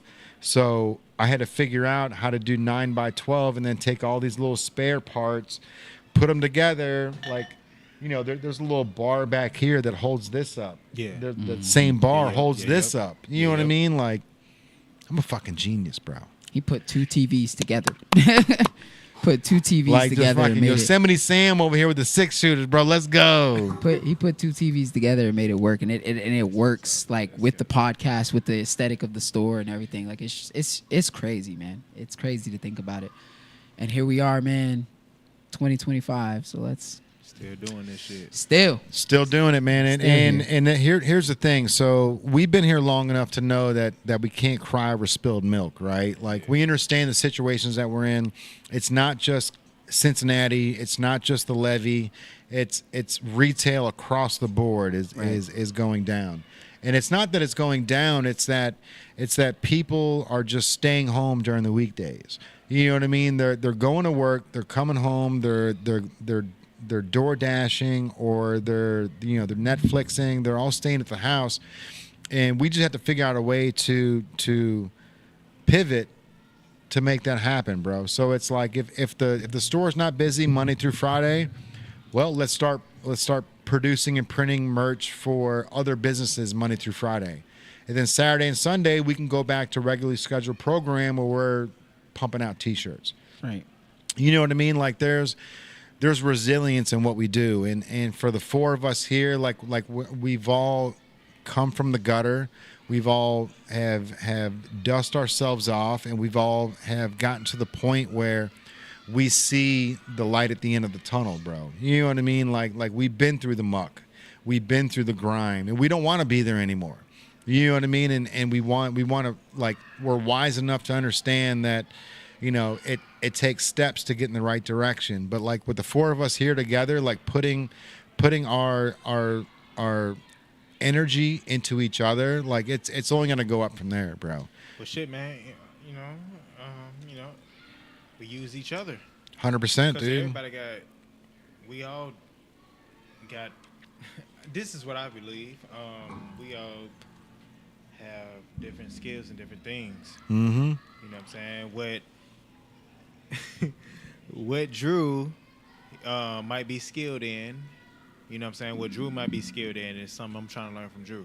100%, bro. You know what I'm saying? But then it might be some that That I that he know needs to learn. You feel me? And that, the game, you know, and That's it, bro. And it go like that.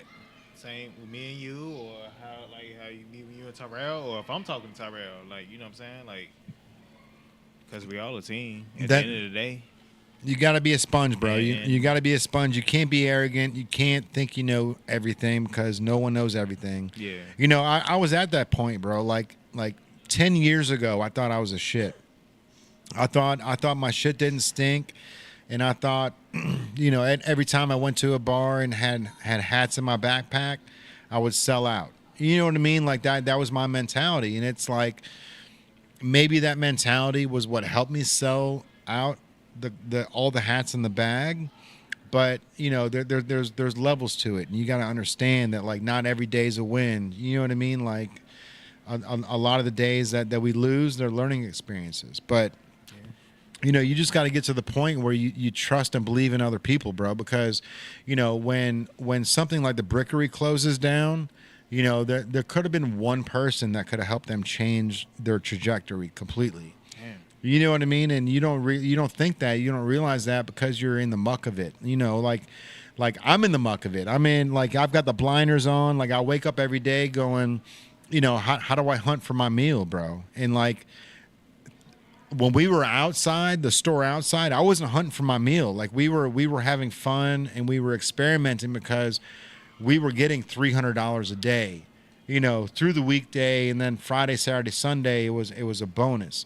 But like now it's, you know, it's to the point where Monday, Tuesday, Wednesday, Thursday, Friday are $0 days or $30 days. And it's like, all right, so now we got to hunt for our meal again. Yeah. And, you know, it's aggravating because you've been to a point where you didn't have to hunt for your meal, but you need to get humble. You need to understand that, like, hey, like, it's not all fucking rainbows and sunshines, bro. You know what I mean? Like there's highs and lows, and you've got to pack that money away for the lows, for the rainy days, and you got to understand that when things don't turn out the way that you want to, that you can pivot. You can take that foot.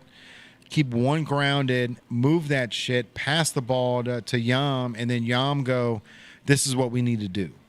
This is the route we need to take. And then you pass the ball to Andrew, and Andrew goes, all right, we take that idea, and then we spin it with this. And then he throws the ball back to me, and I'm like, all right, I love these ideas. Let's try to make something happen out of this. You know what I mean? It's all about bouncing the ball within the court, bro, and not having those blinders on, because having those blinders on is it's a gift and a curse, because like, yeah, you see the end goal, but you don't see the drama that happens in the midst of it. You know what I mean? And you know, one bad month, like one bad December, can ruin so many companies, so many small businesses that are just trying to make it happen. But if you can just survive through those times, bro, like there's bigger moments to happen. And every time that the dust settles, that brand or that small business is just going to look stronger and stronger. Every time the dust settles, and then the four of us walk out of the dust, and then YOMN. Imagine that, bro. The four of us, bomb goes off, we don't know what's happening, and then the four of us just walk out. And we're just dusting ourselves off, like, all right, time to get ready for the next bomb. You know what I mean? Like, that's Perfect world. I feel like people would be like, well, how the hell y'all ain't got no goddamn shit on y'all? Why y'all don't?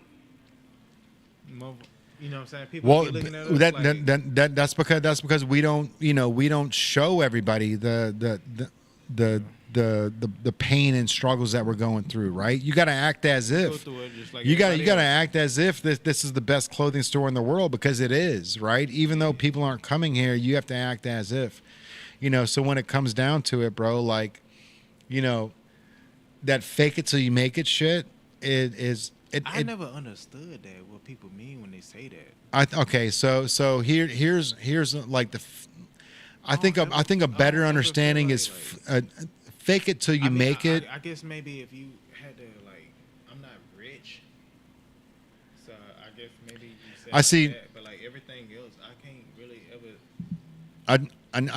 I see where your mind thought is on it, and it's not like, to me, it's not fake it till you make it on like, I'm balling, I'm fucking I'm rich, like so when I like the homies and making sure everybody's straight and. Yeah, when when I think about fake it till you make it, is like me saying this brand's going to be huge. Like, you have no idea how big this brand's going to be. Like, it's not the dollars in my pocket, it's the confidence in my soul. You know what I mean? It's the fact that, like, I'm up against the wall and someone's got a fucking knife to my neck and I'm laughing. You know what I mean? That's the crazy mentality that I have. Like the most extreme. It is. It really is, bro. And that's how confident I am in what me and Andrew have built here. Okay. Is the fact that, like, you can rob me, bro. You can put me against the wall. You can put a knife to my neck. You can tell me, give me everything. I want it all.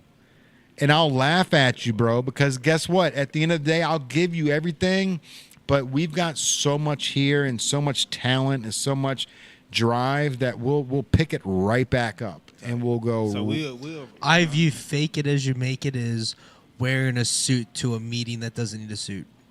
100%. Yeah. Yeah. Wear a suit to a meeting that doesn't need a suit, and they're like, "Wow, who's this guy?" You don't need to know, but I'm here. But that person may have just came off the street, but they accumulated enough dollars to get a suit. Right. And they walk in and they get the job, and all of a sudden now they accumulate enough dollars to get a car.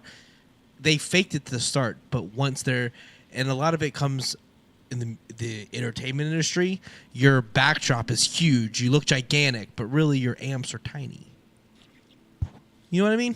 You make yourself look big. Fake it till you make it. And then once people accept you into the room, well, then everything you ask for something, you get how high do they want to jump for you. But at first, no one gives you any attention. But then you fake it till you make it. I don't love fake it till you make it. I love persistence. Consistency, and that's a gray area. Part I always get to me because I'm just like, I don't understand what people mean by that. Right. So nobody wants to see how the sausage is made. They just want to eat it. Yeah. Did somebody just say that? Yeah. That's fucking genius, bro. That's real. That's literally the key to what we're talking about. They don't want to see it. Nobody wants to see how the sausage is made. They just want to eat it. He must be like a chef or some shit. He work in the kitchen. Brian Fight. Hey, Brian, man, talk to us, man. What's going on, man? It's genius though. It really is, bro. Brian. Because that's why it's a great space. Thanks, Brian. Like what he's saying is, like, everybody wants the, like, this is something that my dad used to tell me all the time, bro. And it's like it aggravated me and it humbled me all at the same time. Like, my dad always talked about this brass ring. You want this brass ring. You want this brass ring. That's got to go on a shirt. It's like I don't want a brass ring. I don't even know what you mean by a brass ring. But he likes brass. But what he was saying was, like, the brass ring is like there's only a few people on the planet that get this brass ring. And it's Eminem. It's people like that he's always told me. Oh, you mean like the mountaintop? Yeah. Well, he called it like the MTV era. Like, you want the ring without the gold.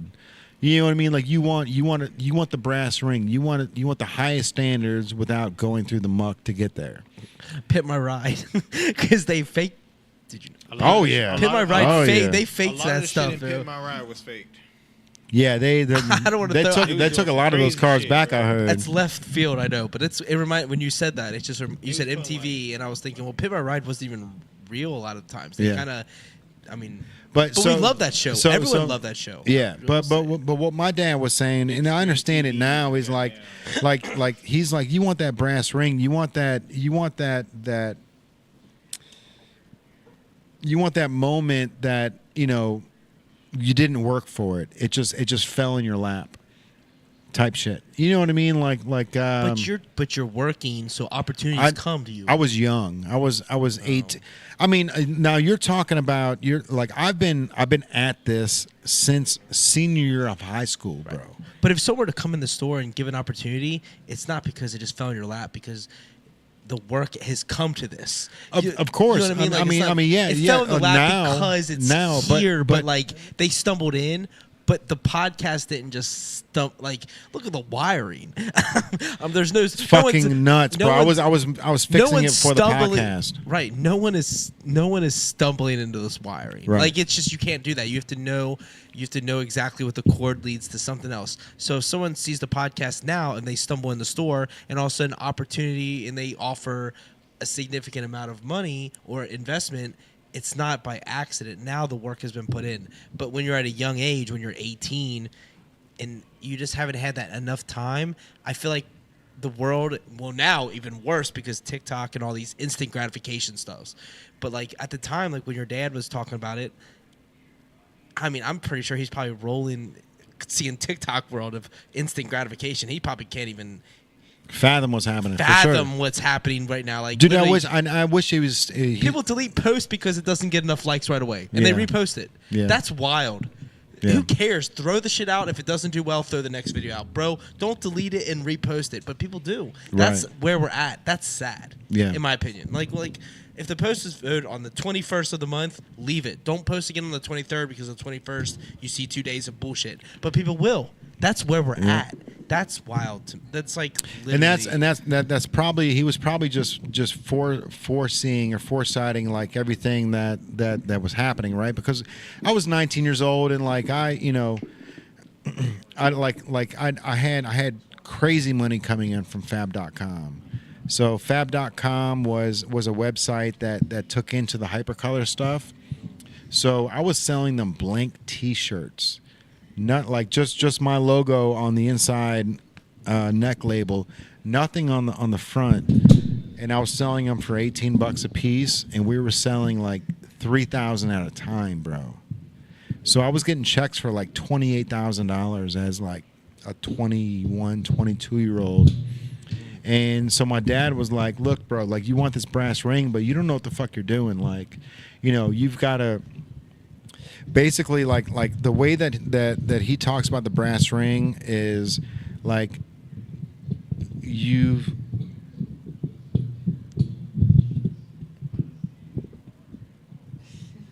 can all hear the rumblings. Bro, we've got to get better arms on this. It's an earthquake. Don't you dare! Earthquake! Earthquake! Yeah. Earthquake. Yeah, just so you guys know what's going on. Do you see his hat though? I missed that hat. I love that hat. You lost it? I have it. Okay. No, but we don't have any in stock. I wear this hat because we're selling this hat. Yeah. I want to wear. I want to wear that. You know the hat. deal. You know the I deal. want to wear that hat. I haven't worn anything other than anything with the eyeball on the side and forever. Yeah. But the hat with the rope. I fucking love you guys, dude. God damn it, man. The hat with the rope is the best. Let me just stop the convo because I fucking love you. I love you, and I love you, bro. Can you please not put the camera on us? We're trying to get. We got it. Put the camera on. Oh, it's on him. Put the goddamn camera on us. No, you switched the camera back. Look, man, that's my fault. Those are only $15 newer mic arms, bro. But so what my dad was saying with the brass ring, bro, is like you want all the gold without fucking searching for it. You know what I mean? Like you want the MTV life without having to work for it. And when I was 19, 20, like I was making it till I fake it, right? So I was I was cutting fake clothes. Like literally as a senior in high school, I would take I would take the pant leg, I would do this, Roll it up. and I would cut the leg off completely, pull it down, and then take safety pins and safety pin the whole bottom half of the pant leg. So he sewed it on. So it was longer, yeah. So it was a little bit longer, and then you could see the sock in the pant leg. So you was flexing the sock. Right, for sure, bro. I've always been come on, player. I've always been in the sock game, man. But like I've always done these things to you know, I don't know, just to be different from everybody else. You know what I mean? Like so if I could take a pair of pants that were too short for me and cut them and then put safety pins on them and make them an inch longer, and then they're a little bit baggier and a little bit cooler, you know, and then take the pockets off the back and then sew it here and then sew one here where I can have a little stash pocket on the front of my pants. Like, I was doing that shit in high school, bro. You know what I mean? Like way before, and it's not like I was a home and economic genius, right? Like I was just a kid from Chicago that moved to Kentucky that didn't like wearing khaki pants and a button-down, you know, shirt. I wanted to wear something else. I wanted to wear the Naughty by Nature fucking overalls, the Jodeci overalls. You know what I mean? But it's just. It's crazy to like the whole make it till you fake it thing, bro. It's like it's not about money. That's that's why. Grab the mic. I don't think understand what people mean when they say that. Right, because I think the reason why you don't understand it is because some people take it as make it till you fake it as like thousandaires. You know what I mean? Like people that have $1,000 in the bank account but act like a millionaire. You know what I mean? Okay. But that's not the way that I look at make it till you fake it. Yeah. Make it till you fake it's like I've got the best clothing line on the planet, and if you don't believe me now, wait 5 years. You know what I mean? Like that's the make it till you fake it. But see that I think I think there's pretending. Oh, for sure. So I think that like fake it till you make it is like, okay, so I'm gonna reference back in the day. a wantrepreneur. There was a wantrepreneur. Wantrepreneur. I think the ego is important because it allows you to believe anything is possible, but sometimes it makes you deaf to good feedback. It's a tough balance. I love what you are doing. Keep it up, says Brian Fight. Hell yeah, Brian. Shout out Brian and shout out Tyler. Yeah. Jansen, you still in the building, bro? We got an idea. Hat vending machines. This is my boy Jansen from way back in the day, bro. He's a genius when it comes to investing in companies, bro. Interesting. Jansen Wade. Let's talk, bro. I'm gonna shoot you a text, Jansen. Hopefully you're still listening right now. But we've got this hat vending machine for 2025 that we think that we can just take over the market on this. Pretty much, literally, like just change the game on vending machines. But y'all don't think that all four of us? All right, hold on. So like, give it to me, bro. Tell me. Let me tighten this shit up. Make sure it don't come through. We're gonna have to get bourbon and YOMN every time. No, I'm cool. He makes bro. a good point. I'm This cool, Brian man. Fight Hey, guy. hey, look, I have a lot to say. Based on the stuff I've been in my past situations, I'm good now. So, hey, look. So y'all don't think between all four of us that, you know what I'm saying, we all got 4 different swags? For sure. You know what I'm saying? But that's not exactly going to break us through. But it's 4 different traffics. You know what I'm saying? So it's like 4 different ways where we can be able to connect with people. How often are you connecting on the I connect topic? with people a lot. Not you, but I'm saying how often is the conversation coming through where we're pushing the pipeline into native? You know, the conversation. How much, like, so the people that we talk to and we tell them to come how see often? us, Yes, I do it a lot. Sure, so same. I can't, you know. We all have to simultaneously have that mentality. But I think the fake it till you make it, the big part about that is seeing those that have already achieved the goal to get to the top of Mount Everest, trying to mimic their tactics to get to that same level. So a lot of people will create a fog and create smoke and like allow you to see this while this hand's doing this. Like it's kind of like magician type of thing. Those that are best at fake it till you make it really do fake it till you make it. I remember bands like that are in the metalcore Warped Tour world. They had huge displays, but like they didn't have a lot of money, but they pretended and they got on these level of stages. And I'd be on stage and I'd see the whole entire marquee, they would do the all backdrop and all the shit. all the smoke and mirrors. That's what it is. Yeah. But perception is reality. For sure. People perceive you, and that is the reality. What's your best way? How you reach the people? I believe reaching the people is giving them something Well, like right now, worth like, it. Well, I would look at How it. do you reach the people? Well, I want people to be invested in the sense of they have skin in the game. They feel a part of it because they are a part of it. This way, I feel. The local watering hole, the local bar, the local food spot, the spot that they can promote, that they feel confident about their stuff. Okay. So I'm in the mentality of a society and community built together. We are as powerful as in numbers. So that's been my take since you guys have met me. I mean, I took that mentality like 10 years ago. So, but I just kind of power in numbers, numbers and strength. And if we can group together, we're all in the same goal. Like the goal is to thrive local business. So bring local businesses all together in one location and have them reach to their people. We reach to our people. You reach your people. He reaches his people. She reaches to her people. They reach to their people. Before you know it, everyone comes to one location. I think that's our greatest skill. The fact that we can reach different, we can reach different crowds, but at the same time, we can all reach different crowds and we bring everybody together. And like when we bring people together, but like they already know what is, what's expected, they know we cool, chill gentlemen. They know what they expect. They know the expectations.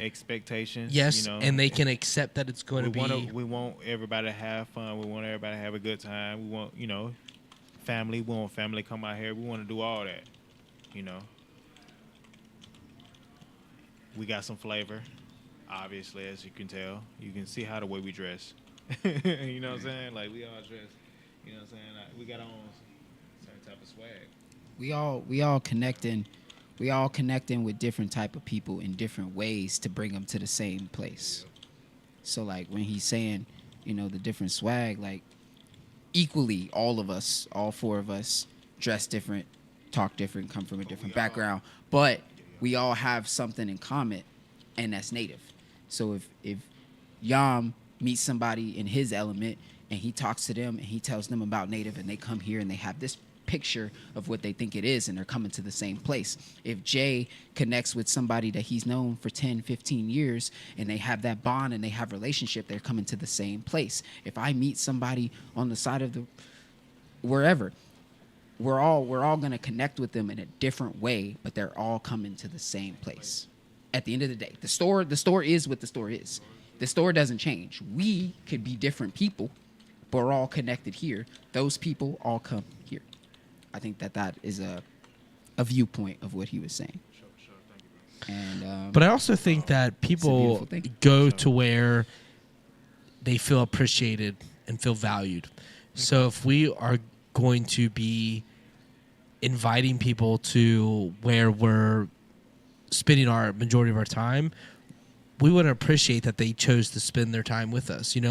We want to value their hour. When people are focused on the parking garage and want to pay for parking, we want people to feel like they spent their time and they spent it well. You know what I mean? Because time is the most valued commodity here. We're not worried about someone spending dollars at our store. We just want them to have the experience, to share the photos, to share on social media that they were at the lab, or just to come here and post that they played the video game.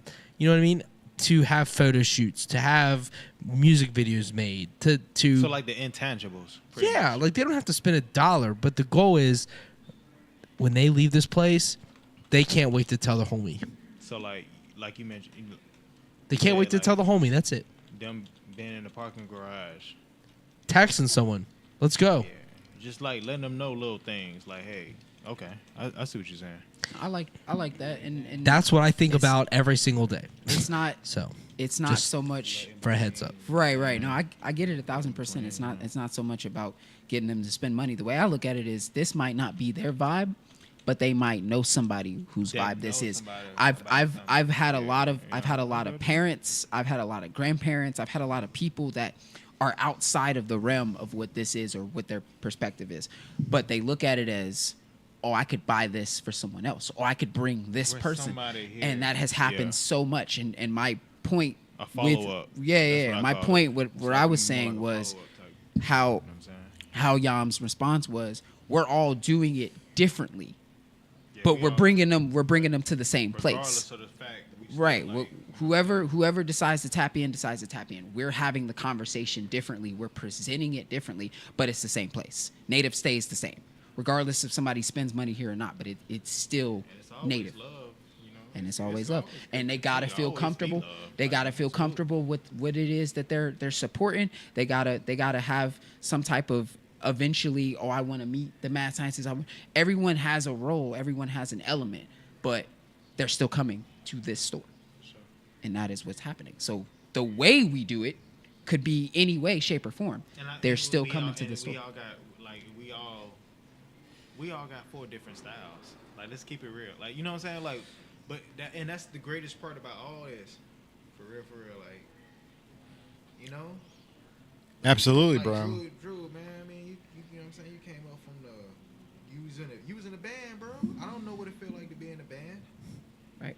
I don't know what it feels like to be. It's a- easier to hear. Yeah, I got you, bro. You know what I'm saying? Like, we all come from different styles and stuff like that. So, like, you know, you know, your music background, you was in a band. Which is the hardest. It's just hard. I know, and that's what I'm saying. yeah. I don't know what it feels No like. one to be like cares that. until you make them care. Tight. You feel Now, me? nothing was ever harder than wrestling, though. Okay. I will say wrestling in high school was probably the hardest thing I've ever done in my life, and still remains the hardest thing I've ever done. And it was high school wrestling, Okay. so like it wasn't. You weren't even in the adult world yet. Like you weren't like paying so bills no one like wasn't that. even paying attention to you. But wrestling was the hardest. Yeah. It prepared me for everything. See, that's what I'm saying. Like, opinion. we all came up in different backgrounds. You feel me? Like, you did the wrestling stuff. You feel me? You was in the band. Yeah. I mean, bro, I played ball. Yeah, You know, that's not easy. well, I don't know. It depends on how you Small look at it. select people make it in that. I guess I made the selection. A small So- select. I think Um, anybody can play ball. It's about being good at it. I was good. What? Yeah, is you going could pick up a basketball. You could pick up a basketball, but they're not gonna put you on the team if you're not good. Yam, you had that skill set. I used to be ass. I got good at it. You know what I'm saying? Shit. Think shit, all 4 of Jay, us Jay, you know what I'm saying? have had- Jay, the stuff Jay been through. Right. You know what I'm saying? Coming all the way from Chicago, and people not accepting him on, you know, like right now it's where it's actually kind of more freedom of expression. Right. I would assume like back then, like when it was really, you know what I'm saying, when it was really like that, where you was at in your time, like in the it's probably- trenches? Yeah, Well, I mean, that's what I call it. I mean, no, you're right though. It's No, like it was just the way you said, but like yeah, for sure. Like it was very like I couldn't, and I didn't want to do any risque like logos, any like risque designs. It was like it was all native. It was all logo represented, right? Yeah. Where I had friends that would come and say, "Hey, when are you gonna come up with new designs? Like when are you gonna do new?" Oh, that's dope. And he asking like that. That's yeah, real and friend. I was telling him like, hey, just like pump the brakes a little bit. Like I'm only doing these 2 logos to put it out there until it looks like, oh, I've seen that before. And then once you've seen that before, that's when I'll start doing the Rodmans and then and try to- this and the other stuff. But it was strictly just the Native Ohio logo But it sound like and bro. the Arch logo. Sound like bro was a good bro. Because if he didn't care, he would not said Oh, nothing. 100%, bro. He would not have said that. Oh yeah. You know what I'm saying? No, I love when you know I have friends or you know clients that come in and say, hey, what's new? You know what I mean? Like that's the best feeling, bro, because they're like, look, I've got half of what's in We here. all experiment on everything. Yeah. So it's like you asking us what's new shit. It's a lot of shit. that's new. Every week, bro. Every week there's something new in here. Talk to us. Yep. One of us got something going on that's new. Yeah. Yeah, and every Sunday, bro. Every Sunday I'm in the lab, just sitting there tapping away on the MacBook, bro. Just like trying to come up with new designs and new ideas that'll reciprocate in the store. You know what I mean? Bro, I be paying attention to it, like Drew. Drew. You know what I'm saying? With his homies and his band and like the stuff he got going on with Be on the Stage. Boom. There you go. I'm out there. You know what I'm saying? So you got that. Of course, you know what I'm saying? Jay, you know what I'm saying? You always working on new experiments every day. Well, You know what I'm saying? New logos every day, trying to figure out, you know what I'm saying, new different things every day. but do you know why you should work on something every single day that's new? Why would you say you work on every single day that's new? Well, for Even though if me, it's not making you money. I don't like the days being stale, so I would say like for me it'd be like to keep that mind fresh. Sure. I So look what at it would you as say? I look at if you work on something every single day and if you work on every single day, it only takes a finite amount of time to become perfection of something or great at something because you have to put that much time. If you work on something every single day, a year from the time that you worked on a design, you're going to be exponentially better.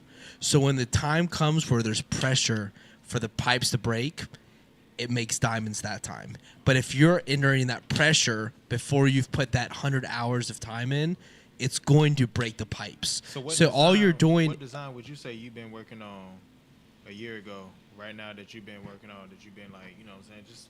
I work on my slowly crafting brain. Together, that you're putting together right now? I work on my brain, dude. I think about things as much as possible and prepare for the time when I'm going to need to use it for something next level to where I have to move on. Brain's a muscle, dude. I literally think about things because if you're not really keeping yourself going, you're going to get stale. So I think about What my keeps you my going? thought process. What keeps me going? Yeah. Providing Daughter. for Charlie. Providing for Charlie. Even so, like Duke Skyhawker. my Hey. 10,000 hours. Nice, Brian. You're right. And to me is like not just Charlie. Like what else am I going to do with my time? I'm Hey, if getting. y'all I'm didn't almost know by 30. now, go ahead and, you know what I'm saying, shoot Jay a happy birthday in the chat. Let's go. You know what I'm saying? But we have to Big we J. have to train ourselves. We have to work on stuff. Like we have to like if Jay were to stop working on designs for 6 months. Yeah. He didn't touch Illustrator, he didn't touch Canva, he didn't touch anything for 6 months. Do you think he could come back at the same spot he was right now? He had to shake some rust off. Exactly. You would shake rust off. You have to get back in the groove. He'd have to get the feel back. It may only take about 3 hours or less. But he'd have to get back in the motion because he would, let's say he has to take the break because Kayla needs some extra attention. Oh, maybe yeah, he yeah, has yeah, to, yeah, yeah, yeah. maybe That's maybe definitely we're true. You know, extending family stores time, and he has to go that's back in the definitely mentality of design another That's store. real. It has to now fit Atlanta vibes.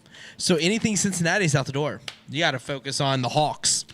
And the Falcons. but that's how we built this store where we can just drop it into another city, exactly change the vibe. area codes, and then boom. Change the vibe, but the Like designs have to same- fit because in Atlanta they're not necessarily like we've got a lot of Jordan stuff there, but Atlanta you're gonna have an aesthetic and a scene that's gonna be different. We're gonna pivot in our own right because like the store is For gonna, sure. Some Dominique Hawkins fucking Oh, merch. Yeah, we kill it, oh, bro. 100%. The Falcons, they've got so much history. The Hawks, I mean, really Atlanta, like, I mean, there's some I hip made hop, some Andre Rison shit that would fly, bro. dude, we some murdered hip it. hop legends that Chicago come out of there. vibes, The hip ayy. hop legends that come out of there, just stuff. But that's the thing is, if he was out of the game for 6 months, it wouldn't make a lot of sense. But if he's in the thick of things, he's been training his brain because it's a muscle. Right. We have to work on this stuff. It's momentum and we're building it, but we've been building it. But now where we're at is we're at a crossroads because we see other people closing their shops. So now we have to step up and we have to remember that we got here for a reason. Yep. And we're not new entrepreneurs. We're just in different lanes than we were in the previous era. You know, he was in Hypercolor, Eccentric. He was Scott's Lawn Service. You know what I mean? I was in Kelly's Cleaning Service. I was in Ocean Grid. I was in 12 Year Harlot. I was in Anchors for Eyes. I was in these other eras. And now we're here. So now we're trying to focus on using our best gifts to make this great. You know what I mean? And like, you can't be in that overnight. Doesn't happen like that. No, for sure. It doesn't happen like that. You have to really be in the motion. We're training our brain. It goes back to repetition. Like, you know, like he knows a font he can go to. Like, you know, Right. like really, like, you know, a font you can go to that looks good. Right. And you can base and you can pivot from there. Yeah. When you go on the computer, you're not going from starting from scratch. Not ever. Because you can't. Fonts are everything, bro. Fonts are everything. Fonts and are everything, actually, yeah. like speaking of that, all right. So this shirt here, I almost didn't roll with it. I probably shouldn't even say anything It because reminds me of a night. probably shouldn't say anything because now this is all you're gonna see. Knights of the Round Table? Corona. Yeah. Yeah. Yeah. It was Corona. Disappointment. All right. So I heard that tone. yeah. Isn't that crazy though? That's like Oh, it is. and as I'm looking at it, like as I'm printing all these out, I'm like Corona. It looks like Corona. I really Looks saw like Knights of the Corona. Round Table. Yeah. I'm here for that. That's what it is, But right? so A king. I don't know. I mean it's Old English font. Yeah, but yeah. But it's just like Corona uses Old English font. So Oh yeah. I when I first saw it, I was like, oh, he's going empirical. yeah, it just reminds me of Corona for some reason. But Duke Skyhawker over here on IG. He's the that's Daryl, my best friend Chicago from Chicago. vibes, yeah. Yeah, so he's already tapped into Woodfield Mall and Yorktown. He's already hit both of those places up. It says that we want to get a vending machine here. So like he's like this, bro. He's on the fucking he's on the That's gun. He's Daryl, ready. yeah. That's Daryl. Yeah. So Daryl's in Chicago, and Never then met him, but I know all about him. and then Brandon Hendrickson is living. That's his cousin. That's how I know Brandon. He's active. He's fire emojis, and then Let's J-Lock. go, Daryl. Let's go. He was my best man at the wedding, bro. Yeah. J-Lock, new fan, just bought some merch. Welcome to the tribe, my friend. Let's go. He bought it this weekend. Hey, Brand new. All right. Yeah, super dope. Welcome. But Daryl, bro. So he is like he's one of us, bro. He's in the tribe. He's like, if he was here right now, the like you guys like Appreciate we would you, all J-Lo. be fucking vibing off of his aura. You know what I mean? Like that's the type of dude Daryl is. But he's got. He's been tapping into Woodfield Mall, which Woodfield Mall is the biggest mall in the world in shopping space. This is where I grew up in Chicago. Bigger than the Mall of America? So Mall of America's got like A roller coaster. a roller coaster and all that shit. I saw it in person. Yeah. So Woodfield Mall is just straight shopping. It's 3 floors and it's fucking probably a mile long. Like this was when I was growing up. When me and Daryl were growing up. Walter Payton's son. Why am I blanking on it? Jeremy Payton, Walter Payton's- Jerome Payton. What the fuck was his name? You said Walter Payton? Walter Payton's son. Yeah. So Walter Payton didn't go out of bounds. So Walter Payton, obviously fucking Bears Hall of Famer. He doesn't but- go out of bounds. But his son worked at the Woodfield Mall just as an Larrett. employee. Jarrett. Jared. He got. Yeah, it's a Jarrett. he's- Let's go. It he's was way- Jarrett. He's way. What else? I said Jeremy or something. He's Yeah. deep in this. Welcome, bro. I love seeing that. But yeah, so Jared worked at like Gadzooks or like Zoomies or one of those companies over there, like back in the day. But it's like Florence or the Woodfield Mall, bro, is like I cannot believe that our parents would drop us off there at 10 or 12 years old and just be like, "We'll pick you up at 6." Never happened now. Like imagine you dropping Charlie off at the Mall of America when she's 12 years old and be like, I'll pick you up at 6 o'clock. I was gonna say I don't like her like 5 feet from the desk. Here. It's crazy, bro. It's I'm crazy. in my store. And But she comes to the edge here. I'm like, where are you going? That's And how- you step by that door. You better come right back, little one. Right, but that was our lives, bro. And you know, and Jarrett was he worked down at Gadzooks down there. He was actually, it was funny because he was like an emo kid compared to like what Walter Payton was, like baggy pants, like mohawk type shit. Like now he's all class, right?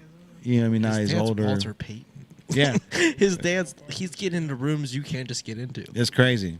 It's Like crazy. Jarrett was. Like he just is there by association. But Right, for sure. Yeah. So like I played basketball in the same league as Jarrett. So like same age. yeah. Yeah, so what like one of the games, like my mom actually got a football autographed by Walter Payton and Gale Sayers. Like that's some legit shit, bro. Gale Sayers and Walter Payton on the same football. So that ball's put up somewhere safe. Yeah. It's in Arizona. But the wild thing is, like, you know, my dad is one of those guys that's like doesn't like autographs, doesn't like bugging people, and he's like, Charlotte, you are not gonna bring that football to this game. And my mom's like, oh, I'm bringing it. And my dad's like, you are not gonna embarrass me in front of like everybody by bringing this football. And she's like, well, what if we get to meet Walter Payton? You know what I mean? Like, Gotta have something from him. gotta have him sign something. You know what I mean? And so my dad's like, all right, whatever, fuck it. And ended up Gale Sayers and Walter Payton were there the same day, both Hall of Famers, and they both signed the same ball. And now she's got it just chilling at the crib. That's a good piece. Gale Yeah. Sayers is She a got, great she got pick. memories, Yeah. man. That's insane. But I'm My also, mom's Italian, bro. She I'm doesn't also listen the to same shit. now. I don't really care about signatures. Neither did him. Neither did my Yeah, dad, bro. Like yeah. even when I say it remember depends I on brought home a so Stevie Ray Vaughan, right? It's like one of my dad's idols when it comes to music. And I met Great his guitarist. I met his brother. Can't remember his name now. He's Stevie's brother. Yeah, and I got and live I- your life that way. I mean, he played music. He wasn't as good as Stevie, obviously. Yeah, if you have to go to school. Yeah, he wasn't as good as Stevie, 10, by the 13. way. But like, my dad was like, nah, Yeah. Stevie's, Appreciate it. Stevens is like you know. And then Prodigy. I gave my dad a Bubba Sparks autograph, and he was like, don't give a fuck. And then I met BB King. Right, and that's cool. This was crazy, bro. Because I was working at Kiss 107, and I told Kiss, I was like, "Hey, my dad's the biggest BB King fan on the planet. Like, blues is his shit. That's all he listens to is blues music. And is there a way that I can meet BB King just to get an autograph for him?" And Kiss was like, "Yeah, sure, whatever." Like, and then when the time came, they're like, couldn't make it happen. So I went and I bought a guitar from Guitar Center. Actually, my cousin Mikey gave me a deal on this like Epiphone that was the exact same model as BB King's guitar. Had it shipped to the house, and my mom was sitting there going, "You spent $600 on this guitar? Like what? What if you don't meet BB?" I'm like, "Well, what if I do? What if I meet BB King and I don't have anything for him to sign?" you sound like your mom. Yeah, I was just about to say. I went there, bro. It was the Tall Stacks, like down there in Cincinnati, where it's all in the water Tall and Stacks. shit. They don't call that anymore, do they? They don't do it anymore. Yeah, Yeah. They need to bring it back because that was wild. But so, like, long story short, bro, I grabbed this guitar. I'm in a suit, right? I'm trying to play the part. And I walk right to the gates in the You're back. faking it to your mate. Faking it till I make it. And this is one of the things where, like, I worked for the radio station, or I was an intern, so I knew a little bit of like pull, little bit. Yeah. And so I walk right back to the gate, and I just acted like Kiss gave the approval. So when I went back there, I said, "Hey, my name's Jay. I work for Kiss. They told me I can come down here and I can get this autograph from BB King." And it was this guy named Rhino, and he was like, "Look, like, I haven't heard anything. I don't know what's going on. Stay here. Don't fuck with anybody. Don't try to get back here without my consent, and I'll make it happen. And so I like before the concert even started, I was back there. And so like my mom's there. My dad was at the house because he was changing the brakes on my mom's car. So he didn't get to see BB King in his own city, right? And so like my sister's boyfriend at the time pops in, and he's like, "This is bullshit. You've been back here for an hour and a half, and they haven't said anything." And I'm like, "Bro, like chill out. I'm keeping my end of the bargain, and hopefully Rhino will keep his. You know what I mean? Like stop fucking arguing. Don't cause a scene." And there was people walking up like, I was BB King's tour bus driver in the '80s, and Rhino's like, "Fucking get out of here. Like, I don't want to hear it." And so I was like, so BB King, like he pulls up on the golf cart, and I'm behind the fence, so I can't even reach him if I want to. Goes up, goes on stage, plays his entire set. I'm still backstage, so I don't get to see BB play at all. But I'm sitting there going, I'm keeping my end of the bargain, right? And BB is just about to finish on stage. Rhino comes back and goes, "Dude, I cannot believe you waited this long. Thank you so much for not fucking with anybody. I've already got a hold of Marcus. That's his tour manager. Go to his bus and you're good." So like I'm all of a sudden I'm like, "Oh shit." Like what's happening? Like my mom and my whole family is like out there in the crowd like watching him play, and all of a sudden I'm like, I've got to go to his tour bus. So like I'm like, "Oh shit, all right, what?" So like I go to the tour bus and I'm waiting out there, and there's probably like 8 people like waiting outside the tour bus. And show ends, the golf cart comes up, and it's BB King, and they've got bags full of Montgomeryan ribs, right? And so he gets off the golf cart, gets on the bus, and I'm like, "Yo, BB!" Like I thought he was. I thought that was it. I thought that was my only chance. And Marcus turned around and goes, "Settle down, we got you." And so BB gets on the bus, gets on there, sits back, has a couple wings, and Marcus is like, "All right, Jay, come on." So I get to go on the bus, bro. Like now I'm on BB King's bus. You know what I mean? And like I'm like he's in the very back of the bus. All of his tour members are all sitting there eating, and BB's in the back room, just like where the bed is. And they're like, "Go ahead, go back there." I'm like, "No fucking way, dude!" Like That's I'm wild. freaking out, right? Like, Yeah, of course. And like I get to sit down next to BB King. He's like, "So what's going on?" I'm like, "Dude, like my dad's the biggest fan of yours. I've grown up on your music, like, and I've been thinking about what to tell you if I got a chance to see you. You know what I mean? Like, and I said something about like his hands being like God, the way that he was able to play the guitar or something. Like I can't remember exactly what I said to him, but he was like, "So let me see the guitar," and I pulled it out. He's like, "Man, that's a beauty." And I was like, "Yeah, I know." Like I was literally like a replica of one of the ones that you got. He's like, you got a pen?" And I was like, I pulled out the gold marker that I had too. He's like, "Have you used it?" I'm like, "It's brand new." He's like, "You're gonna want to use that." I was like, "All right." So he had a little 8x10s. Like he's like, "Grab one of those," and it was 8x10 like BB King photo. And I'm assuming that he was like, "Grab one of those so I can sign it for you, so that I can get the pen to work." So I grabbed the thing and I signed it to him. You signed. I signed BB King's 8x10 photo that says, "To BB, love Jay Banks." Yeah. And I was like, "Yep, it works." And like I can tell that he was kind of like, "Oh, okay." But then he signed the guitar, and then I was walking off the bus, and I didn't take a photo.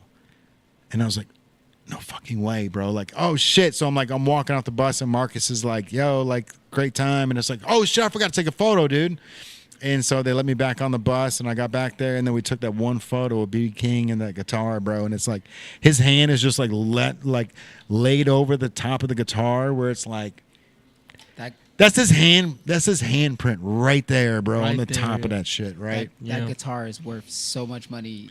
It's All of it. It's probably not worth shit, to be honest with you, because I had him sign it to Lee. But when I Oh, brought it's specified. it's specific, yeah. But when I brought it back to the house, I wanted it for Christmas, right? But my dad had such a fucking hard time getting those breaks in. He was like, "How was the show?" And I was like, "Oh, dude, you don't have no fucking clue." Yeah. And I waited an hour and a half. yeah, and hour and a half. It was like 7 hours, dude. You waited 7 hours. It was at least 7 hours behind there. Like I was there before the concert started. This is Tall Snacks, and I was there until fucking BB King went on and left. It was like at 6 to 7 hours guaranteed. But I was like, I looked at my mom and I was like, we can't. We can't wait till Christmas, you know. So I grabbed the guitar, brought it down, gave it to him, and he just started bawling, bro. Like the only thing he could say is, "It's fucking beautiful." Like that's the only thing he can get out of his mouth. It's like it's fucking beautiful. Yeah. So your mom still has that guitar, correct? Oh yeah, it's sitting. It's on the wall in Arizona. But like I said, it says To Lee so big on it. It's awesome. But then again, like I would never sell that anyways. Of course, You know what I like, mean? Like even hold on if to it just said BB King on it, like there's so much like You went through bat to get that to Yeah, happen. bro, Like, you and didn't just walk up to a table and he signed it. Like you put in time to do. I would keep that as long as possible. oh yeah, that's gonna be handed down generation right. to generation. Aslan could put that bad boy on the wall. Like that's amazing. That's amazing. BB Like, King, you bro, met- one you of the met best. some pretty dope people, but like just hearing that story, like not a lot of people would have took the time to even. That was push that was the like- greatest moment in my life, bro. The greatest like meeting of any celebrity. It doesn't matter who I've met before. Like that moment was like you're not good enough to be here. Yeah. But make it so you fake it, right? Like the kiss. They said everything was cool, and when the time came, they were like, we couldn't get any okays. So when I went down there with the okays. I was like, "Yo, Rhino, like Kiss 107 said we're good." He said I can do this. Yeah. And he said, all right, stay here. Don't fuck with anybody because I will fuck everything up for you. If you try to get back here without my consent, I will ruin it. And so I just sat back there. Like I said, people were coming up like, I know BB. I was his bus driver for 10 years. Because Rhino was probably, turned away. He's probably used to that. So it was like you came in with the, all right, this is my job. You know, this is what I got to do. Your story probably sounded the most believable. And then I held my end of the bargain, bro. I shut the fuck up. I didn't say anything. I didn't fuck with his girls. I didn't try to get backstage without his consent. Yeah. You know what I mean? So after the end of 6 hours, he was like, "Yo, you were committed. He saw that you were a young. He was person. surprised that you stuck through it. that's what it Yeah. was. So- That's what it was. He was like, oh, he's gonna leave. He's gonna be sitting That's here all night. exactly what it was. I'll be like, I've got to use the restroom, but because we are running this. But gotta go too. I remember we can actually wrap. I got a pee too, so we can go ahead and wrap it up. I remember, Ocean Grid, like we had the opportunity to get on the Warp Tour, but we got on the Warp Tour through the Battle of the Bands situation. But when it came down to playing the day, we got there at 7 a.m., but they cut 4 artists from Warp Tour because they were going to Canada the following day. And we were one of the bands that got cut. Mm-hmm. We got cut. They were 2 touring bands and 2 locals of Cincinnati because the following day they were going to Canada, which is obviously out of the country. But, bro, Kevin Lyman, who started Warped Tour, who owns Warped Tour and other festivals, Kevin Lyman drove his bicycle, a bicycle, and found us walking by the kind of where the entryway, sort of. We were walking just toward a stage. He found us, showed up on some random.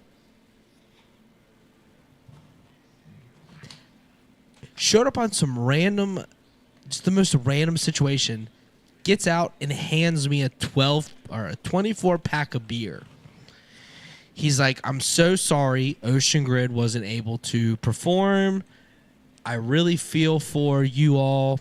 I wish that I could help you, but all I can offer you is some beer, and thank you for being here, and you get full access to any band. You can go backstage. You can go to, and we took advantage. We were on stage with The Word Alive, Falling in Reverse, Miss May I, The Emperor's Prada, and after that event, we went to post of the Warped Tour, and we were allowed to eat with the bands and stuff. We were like considered a part of the tour. So we were friends with, and helping us was the Deadpool Prada, which are one of the headliners of Warped Tour. And I have no tattoos, but they were like, "Hey man, you should go like hang out with them." So I'm like, "All right." So we went. We were representative, and they were like, "Hey man, I know you don't have tattoos. I'll tattoo you for free right here." His name was Chris Ruby. He was helping us. He was managing Ocean Grid. But I'm on the bus with Prada, Volumes, all these major Warped Tour bands. He's like, "Dude, I will tattoo you right now, Andrew, if you hang out. Like, if you want to, I'll do it for free." But I was really committed to getting a sign before I got any tattoos at the time. But the point was, is I was on this bus with all these next level musicians, and they were all kind of like trying to bring me into their inner circle. But at the time I was so like, nah, I don't want a tattoo. I'm all right. But I was resistant, and they respected that so much that they brought Ocean Grid a part of their community, because we were shooting music videos to a band called Danger Kids, which were on Warped Tour. So we were already a part of their community. But they were so accepting of us. They were like, "Do you want autographs? Do you want this? Do you want this? Do you want this?" I told them all, I was like, no, I'm not worried about autographs. I just want to be here, have a conversation. They're like, "So show us music." So I got to show the whole bus, all these bands, the Volumes, this band called the Lost Boys, Deadpool Prada, all these bands. I got to show us our band. I got to do everything. But the point is they were so interested, because I didn't, just like you, I didn't push the buttons. I kind of just like waited. I waited my time. I'm obviously not talking to BB King, but at Warped Tour, it's pretty strict. They don't let you in shit. If you want to be a part of Warped Tour at all. I gotta pee, bro. Yeah, me too. Take it. I've lasted 2 of these. Jay's on his way. But like for me, like for listeners here, for me, at the end of the day, it was like, I'm not worried about impressing them. I want to be in the room for conversation. I want to make my impact known from the time I stepped in to their world. And I was not afraid of them to say I wasn't welcome. I was just ready to let my light shine, dude. At the end of the day, we talk about fake it till you make it. I have a reason to be there. And I don't know. I was confident in what we did, and I was confident in myself, and I'm still confident in myself. And if I were to give in back then, I wouldn't have a clothing store. You know what I mean? And back then, yeah. So I'm not worried about signatures. I'm not worried about someone telling me that they can allow me in, or I've got privilege, or I got media accreditation, like accredited or whatever. Bro, I'm here to make the most of every opportunity. So when I'm talking to them, I'm going to give them the true me. For sure, man. And, yeah, man, I got to go on some cool stages, talk to some cool people. Okay. And you're the best. Hey, look at all the people commenting. Yeah, man. I appreciate it. As of right now, man, you know what I'm saying? So, like, what's driving you forward the most right now? Besides Charlie. Yeah. What drives me the most outside of my child? Yeah, man, you know. I mean, we understand, like, yeah, we all grown men, and we understand that, like, our kids, well, you know what I'm saying? I don't have any kids right now, but I understand. I know your story. She leans on me. Yeah, she doesn't have any. She doesn't get to say anything. She gets to just. She's 5 years old. She's worried about going to school tomorrow. But what I think about what else keeps you motivated? Yeah, you know what I'm saying? What inspires you when you wake up in the morning, and what keeps you motivated throughout the day? That's a great question. What keeps you motivated throughout the day? What inspires you in the morning, and what keeps you motivated throughout the day? I mean, it's a good question. It's probably it's probably something that is right there. You just don't think about it. Yeah, I know. What inspires me throughout the day and what keeps me motivated? What inspires you in the morning, Okay. and what keeps you motivated throughout the day? Okay, that's You a know what I'm really saying? great question. I think the biggest thing that motivates me is doing something that hasn't been done before. Okay. I like the idea of creating something from scratch, from nothing to something, and even if like I'm not the center of the attention, because I don't really care about the attention, because I'm really confident in my wholesome. But I really like the idea of going into something and no one influenced me. Like I'm influenced by my friends and my family and people that are close to my circle, and I'll watch like stuff like Gary Vee because I really appreciate his content, and I'll watch things on the interwebs and the internet.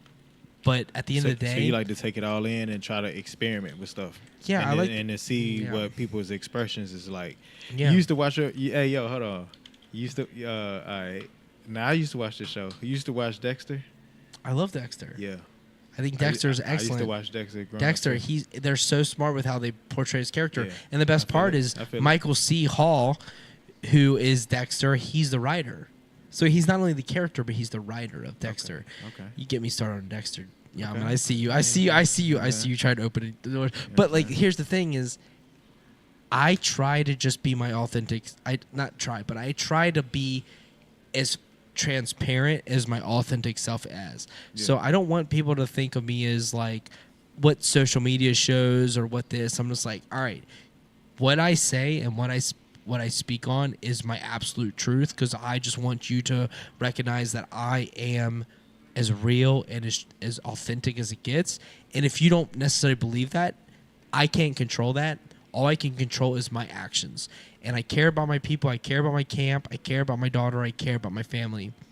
But I believe you. when the time comes for me to enter to the next phase, whether it's a death or whatever the case may be, I want to put the time in where I'm at. The present is what matters. And I want my loved ones and my friends and my family to just understand that like we're not here by accident, and the universe makes no mistakes. And I have gifts and I have stuff that I can offer to others, and they can offer me as well, so we can work together to create a common goal. And I don't care if that's to help musicians or help artists. My goal in life is to help artists make a living doing art. I'm an artist advocate. I go for the artist because I may have an oversight and they may be thick in the woods, but if I can help them make a living doing art, dude, I feel fulfilled because I'm doing what I love. You know? I spend every single day doing what I love, every minute, because I believe you. why not? What do I have to lose? Nothing. Nothing. Everything to gain. Exactly. You No know, one's done what I've done. No one's Well- done what I've done. You know. No one's done. I can assure you, no one on the planet has done what Andrew Eisler has done. I can assure you that. I look at it every day as like a tree. Every day is a tree. Every day is a unique experience for you to go into it and make your mark and influence someone else for the better or the worse. Yeah. You can influence someone to take a risk even though the risk isn't meant for them. But your goal is to just be your authentic self. Hell yeah.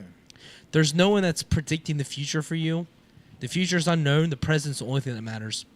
The past is a thing of the memory. And the memory is uncertain because all the details are filled in by your brain because it wants to fill in the gaps, you know? But at the end of the day, do what you love because no one cares. They're in their own egocentric world. So do what you love. They don't care until they have to. Till they have to. All of a sudden, they, I was with these, I supported them. I bought that shit out of his backpack, that type of shit. Yeah, but then they will care a lot. Bands get signed, and all of a sudden everyone cares. Before then, they're like, they don't even go to your show. Right. You know. So, but authentically, what's just crazy? be you. Be your I saw a authentic. video. Hold on, put these headphones up in my head. I saw a video. It was actually supposed to be more about like, you know what I'm saying, like, oh, you back? Okay, I got you. It was actually, you know, it's more about like the East Coast, and then like Jay-Z and all them. Mhm. You know what I'm saying? But there was a scene where they had Will Smith in it, and Will Smith was performing to a crowd, and he like, it's, you know what I'm saying, summertime Will Smith type shit. Yeah, for You sure. know what I'm saying? So Oh, like, yeah. he performing to them, and the crowd was so stiff. The crowd was stiff as fuck. Mm-hmm. Before they like did they edit and then they cut the video off and went to like another scene. But I saw it real quick and I'm like, yo, damn, I'm like, now this is how I'm thinking, because like how this video was, I would presume like this video was before the 90s. Mm-hmm. You know what I'm saying? Like late 80s. And this is Will Smith we talking about? Right. And we talking about the Will Smith now. Well, you know, I Am Legend, I, Robot, all these Legend, great, yeah, for sure. all these great movies, right? Yeah. So like, I'm looking at this crowd being stiff as fuck to Will Smith right now, performing in front of them. He got Jazzy J Oh shit. on the motherfucking ones and twos. Yeah. You know what I'm saying? Like, and I'm like, I'm looking at. I had to rewind it. Honestly, I had to. I'm like, damn, they being stiff like that. But then at the same time, I got friends around here that perform, and I see people that act stiff around them. Yeah. I'm like, damn. So this just must be like a, you know, Yeah. like a natural. You know what I'm saying? Like one of them. It's crazy. You know It's what like I'm it's, saying? it's like an aura thing, man. It's like you don't see the artist's aura until everybody else does. But there's some people that see the aura right away, right? Like there's some people that see like you perform and they're there all the time. You know, same thing when Travis Scott was young. You know, only 30 people showing up to the show, but I guarantee you there was 5 people that were at every one of his shows. You know what I mean? Because they already felt his vibe and they already felt his aura, like pushing through on what he was trying to do. People that make a difference, though. Oh yeah, 100%, dude. 5 people make a difference. That 5 people will make. You never know who they know. Mm-hmm. And that's the whole point of like, you know, I guess, you know, like, all right, well, you know, that marketing agency I worked for. Yeah. And they was talking about, you know, the LOA. You know what I'm saying? So. What's LOA? Law averages. All right. Yeah. So like, but I understand it to a certain degree. Mm-hmm. I just,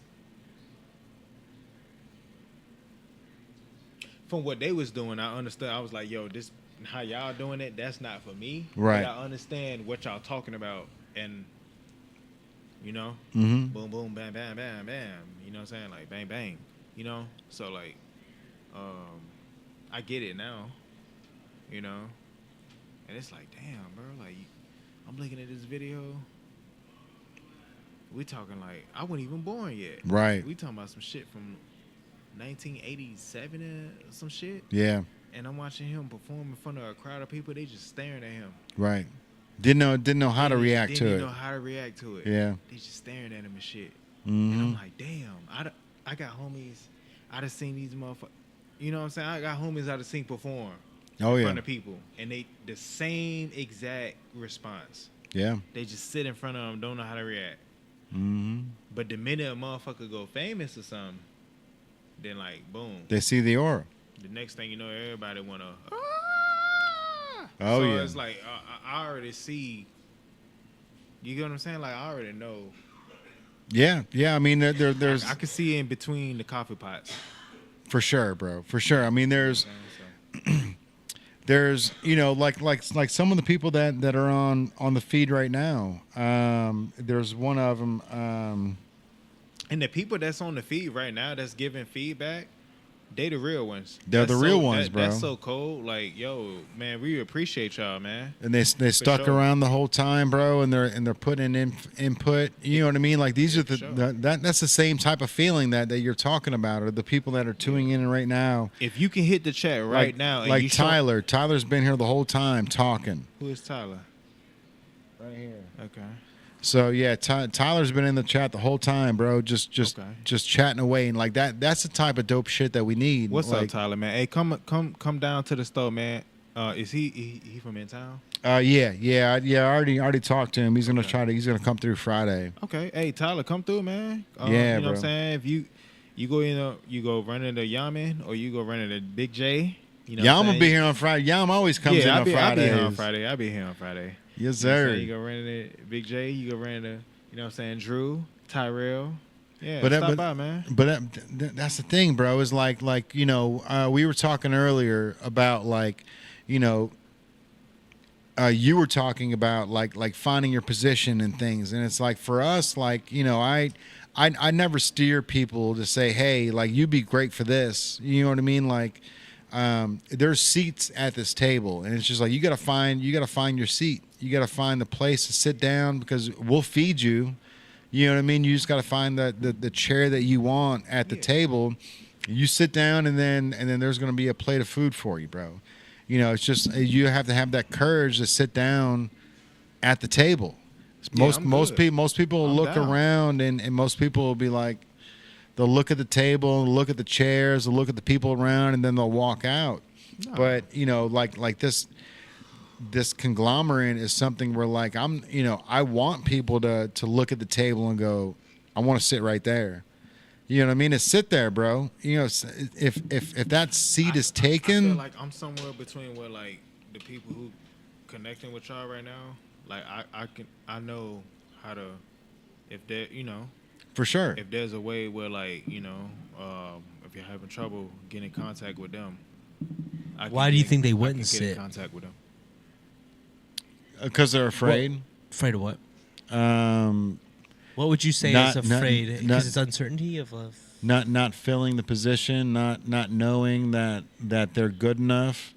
You know what I mean? But that's the thing is like if you're a mediocre filmographer or you're a mediocre social media influencer, like with me, you, Yam, and Tyrell, like you're gonna boost your numbers. You're gonna boost the things that you do. It's just you have to have the confidence in yourself to be able to sit at the table.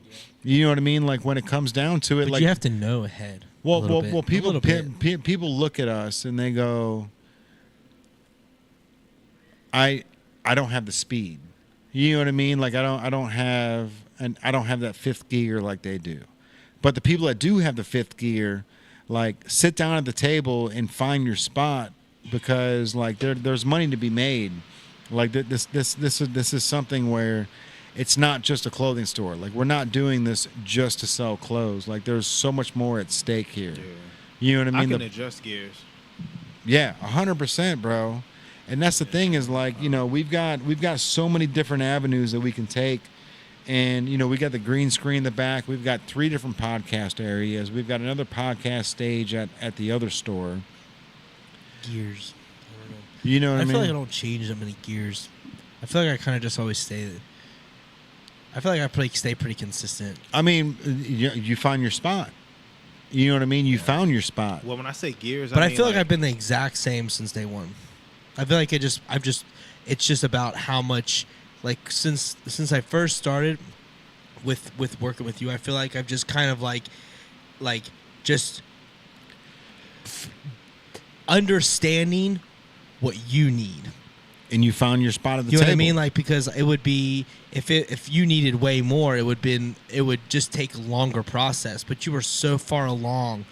When I came in, like we've talked about it before, I don't feel like you would have been able to like even be able to support what I need financially or whatever the case may be if you weren't as far along as you were at the time. You know, it's all about personal situation. But like For sure. I feel like I've been pretty every day. I don't feel like I'm like extra effort to do this. I feel like I put all the cards every day For sure.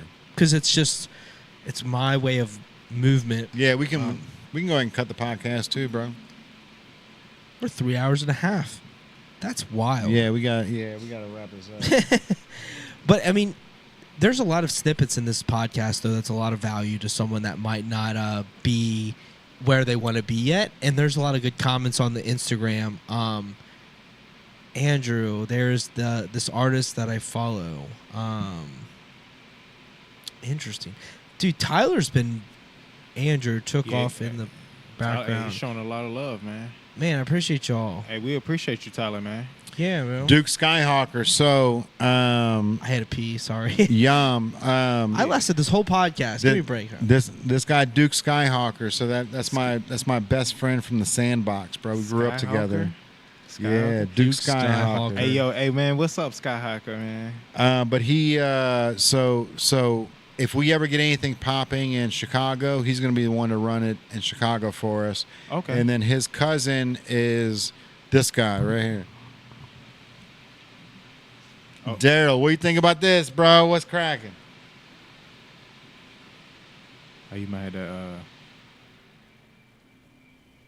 I know you're jealous of that, bro. Brandon Hendrickson, I got his own little bobblehead right here. But this is his cousin, so we all grew up together. But he lives in Vegas now. So this is something where That, his social media is popping though. He's crazy, bro. Look at the tattoo on his little Floyd, character. Floyd stay in Vegas and shit too. They be doing that boxing shit. Bro, we should. yeah, bro. That boxing shit. Can you imagine if a native went into Vegas? 702, let's roll, bro. I'm here for it. Let's go. You gotta That would shoot be it. You gotta crazy. shoot a video for UNLV that. colors, we would fucking murder it, dude. Like UNLV UNLV colors, Raiders. Vegas Raiders, fucking, and then the Knights? the Vegas Knights and the Vegas Lights. So the Vegas Lights are their like, what is it? Their hockey? No, the Knights are the hockey team. Mm-hmm. The Vegas Lights Super crazy. Dancers? are I don't know what it's all neon colors too, bro. Like whatever it is, it was perfect. Las Vegas Neons, right? Is that the name of it? Yeah, that's gonna be crazy, bro. If we did something like that. Yeah. But that's Oh, it was FC. we spoke Las Vegas Lights. It was Soccer. their FC team, yeah. But their logo is all like neon colors, That's cool. right? Like that is That looks good. those neon colors are killing it, bro. But yeah. Anyways, Vegas would be dope. We'd be able to murder it, dude. Like there would crush it in Vegas with a fucking. How with many a traction? hat It's all about vending machine. traction. Well, I think actual store, but yeah. If you could put a hat vending machine in Vegas, well, you probably haven't been to Vegas in a while. It's got to be one of those strip It's malls. been a while. Yeah, the last time I was in Vegas, it was a trip to LA. We Yeah. drove over, but I just feel like just anywhere with a lot of traction, just the walking traffic. That's all we're missing. Yeah, It's literally because we just have so much to offer that it's all inclusive. And when you go all inclusive, you can't lose you're right. because everyone's involved. All right, man. Yeah, man. This is going to wrap up another episode of the PowWow. So I Sir. appreciate you guys for tuning in. If you guys want to be a part of the podcast, comment below, message one of us. Medical marijuana is becoming legal in Kentucky. Let's go. So if you guys want to get a hold of your medical card, get a hold of One Heart Medical. Dr. James Weeks can take care of you over there. Bro, he's trying to. We're talking. Me and him Yeah. I love James Weeks is killing the game. He's doing mental health stuff. He's doing incredible work. Yeah, he's really out there doing Yeah, it, man. bro. All right, man. I appreciate everybody for tuning in. I'm going to get home to my wife, and I will see you guys next week on another episode of the PowWow. Appreciate y'all. We'll See see, y'all. you next Duke week. Skyhawker, I love you, buddy. Thanks for tuning in.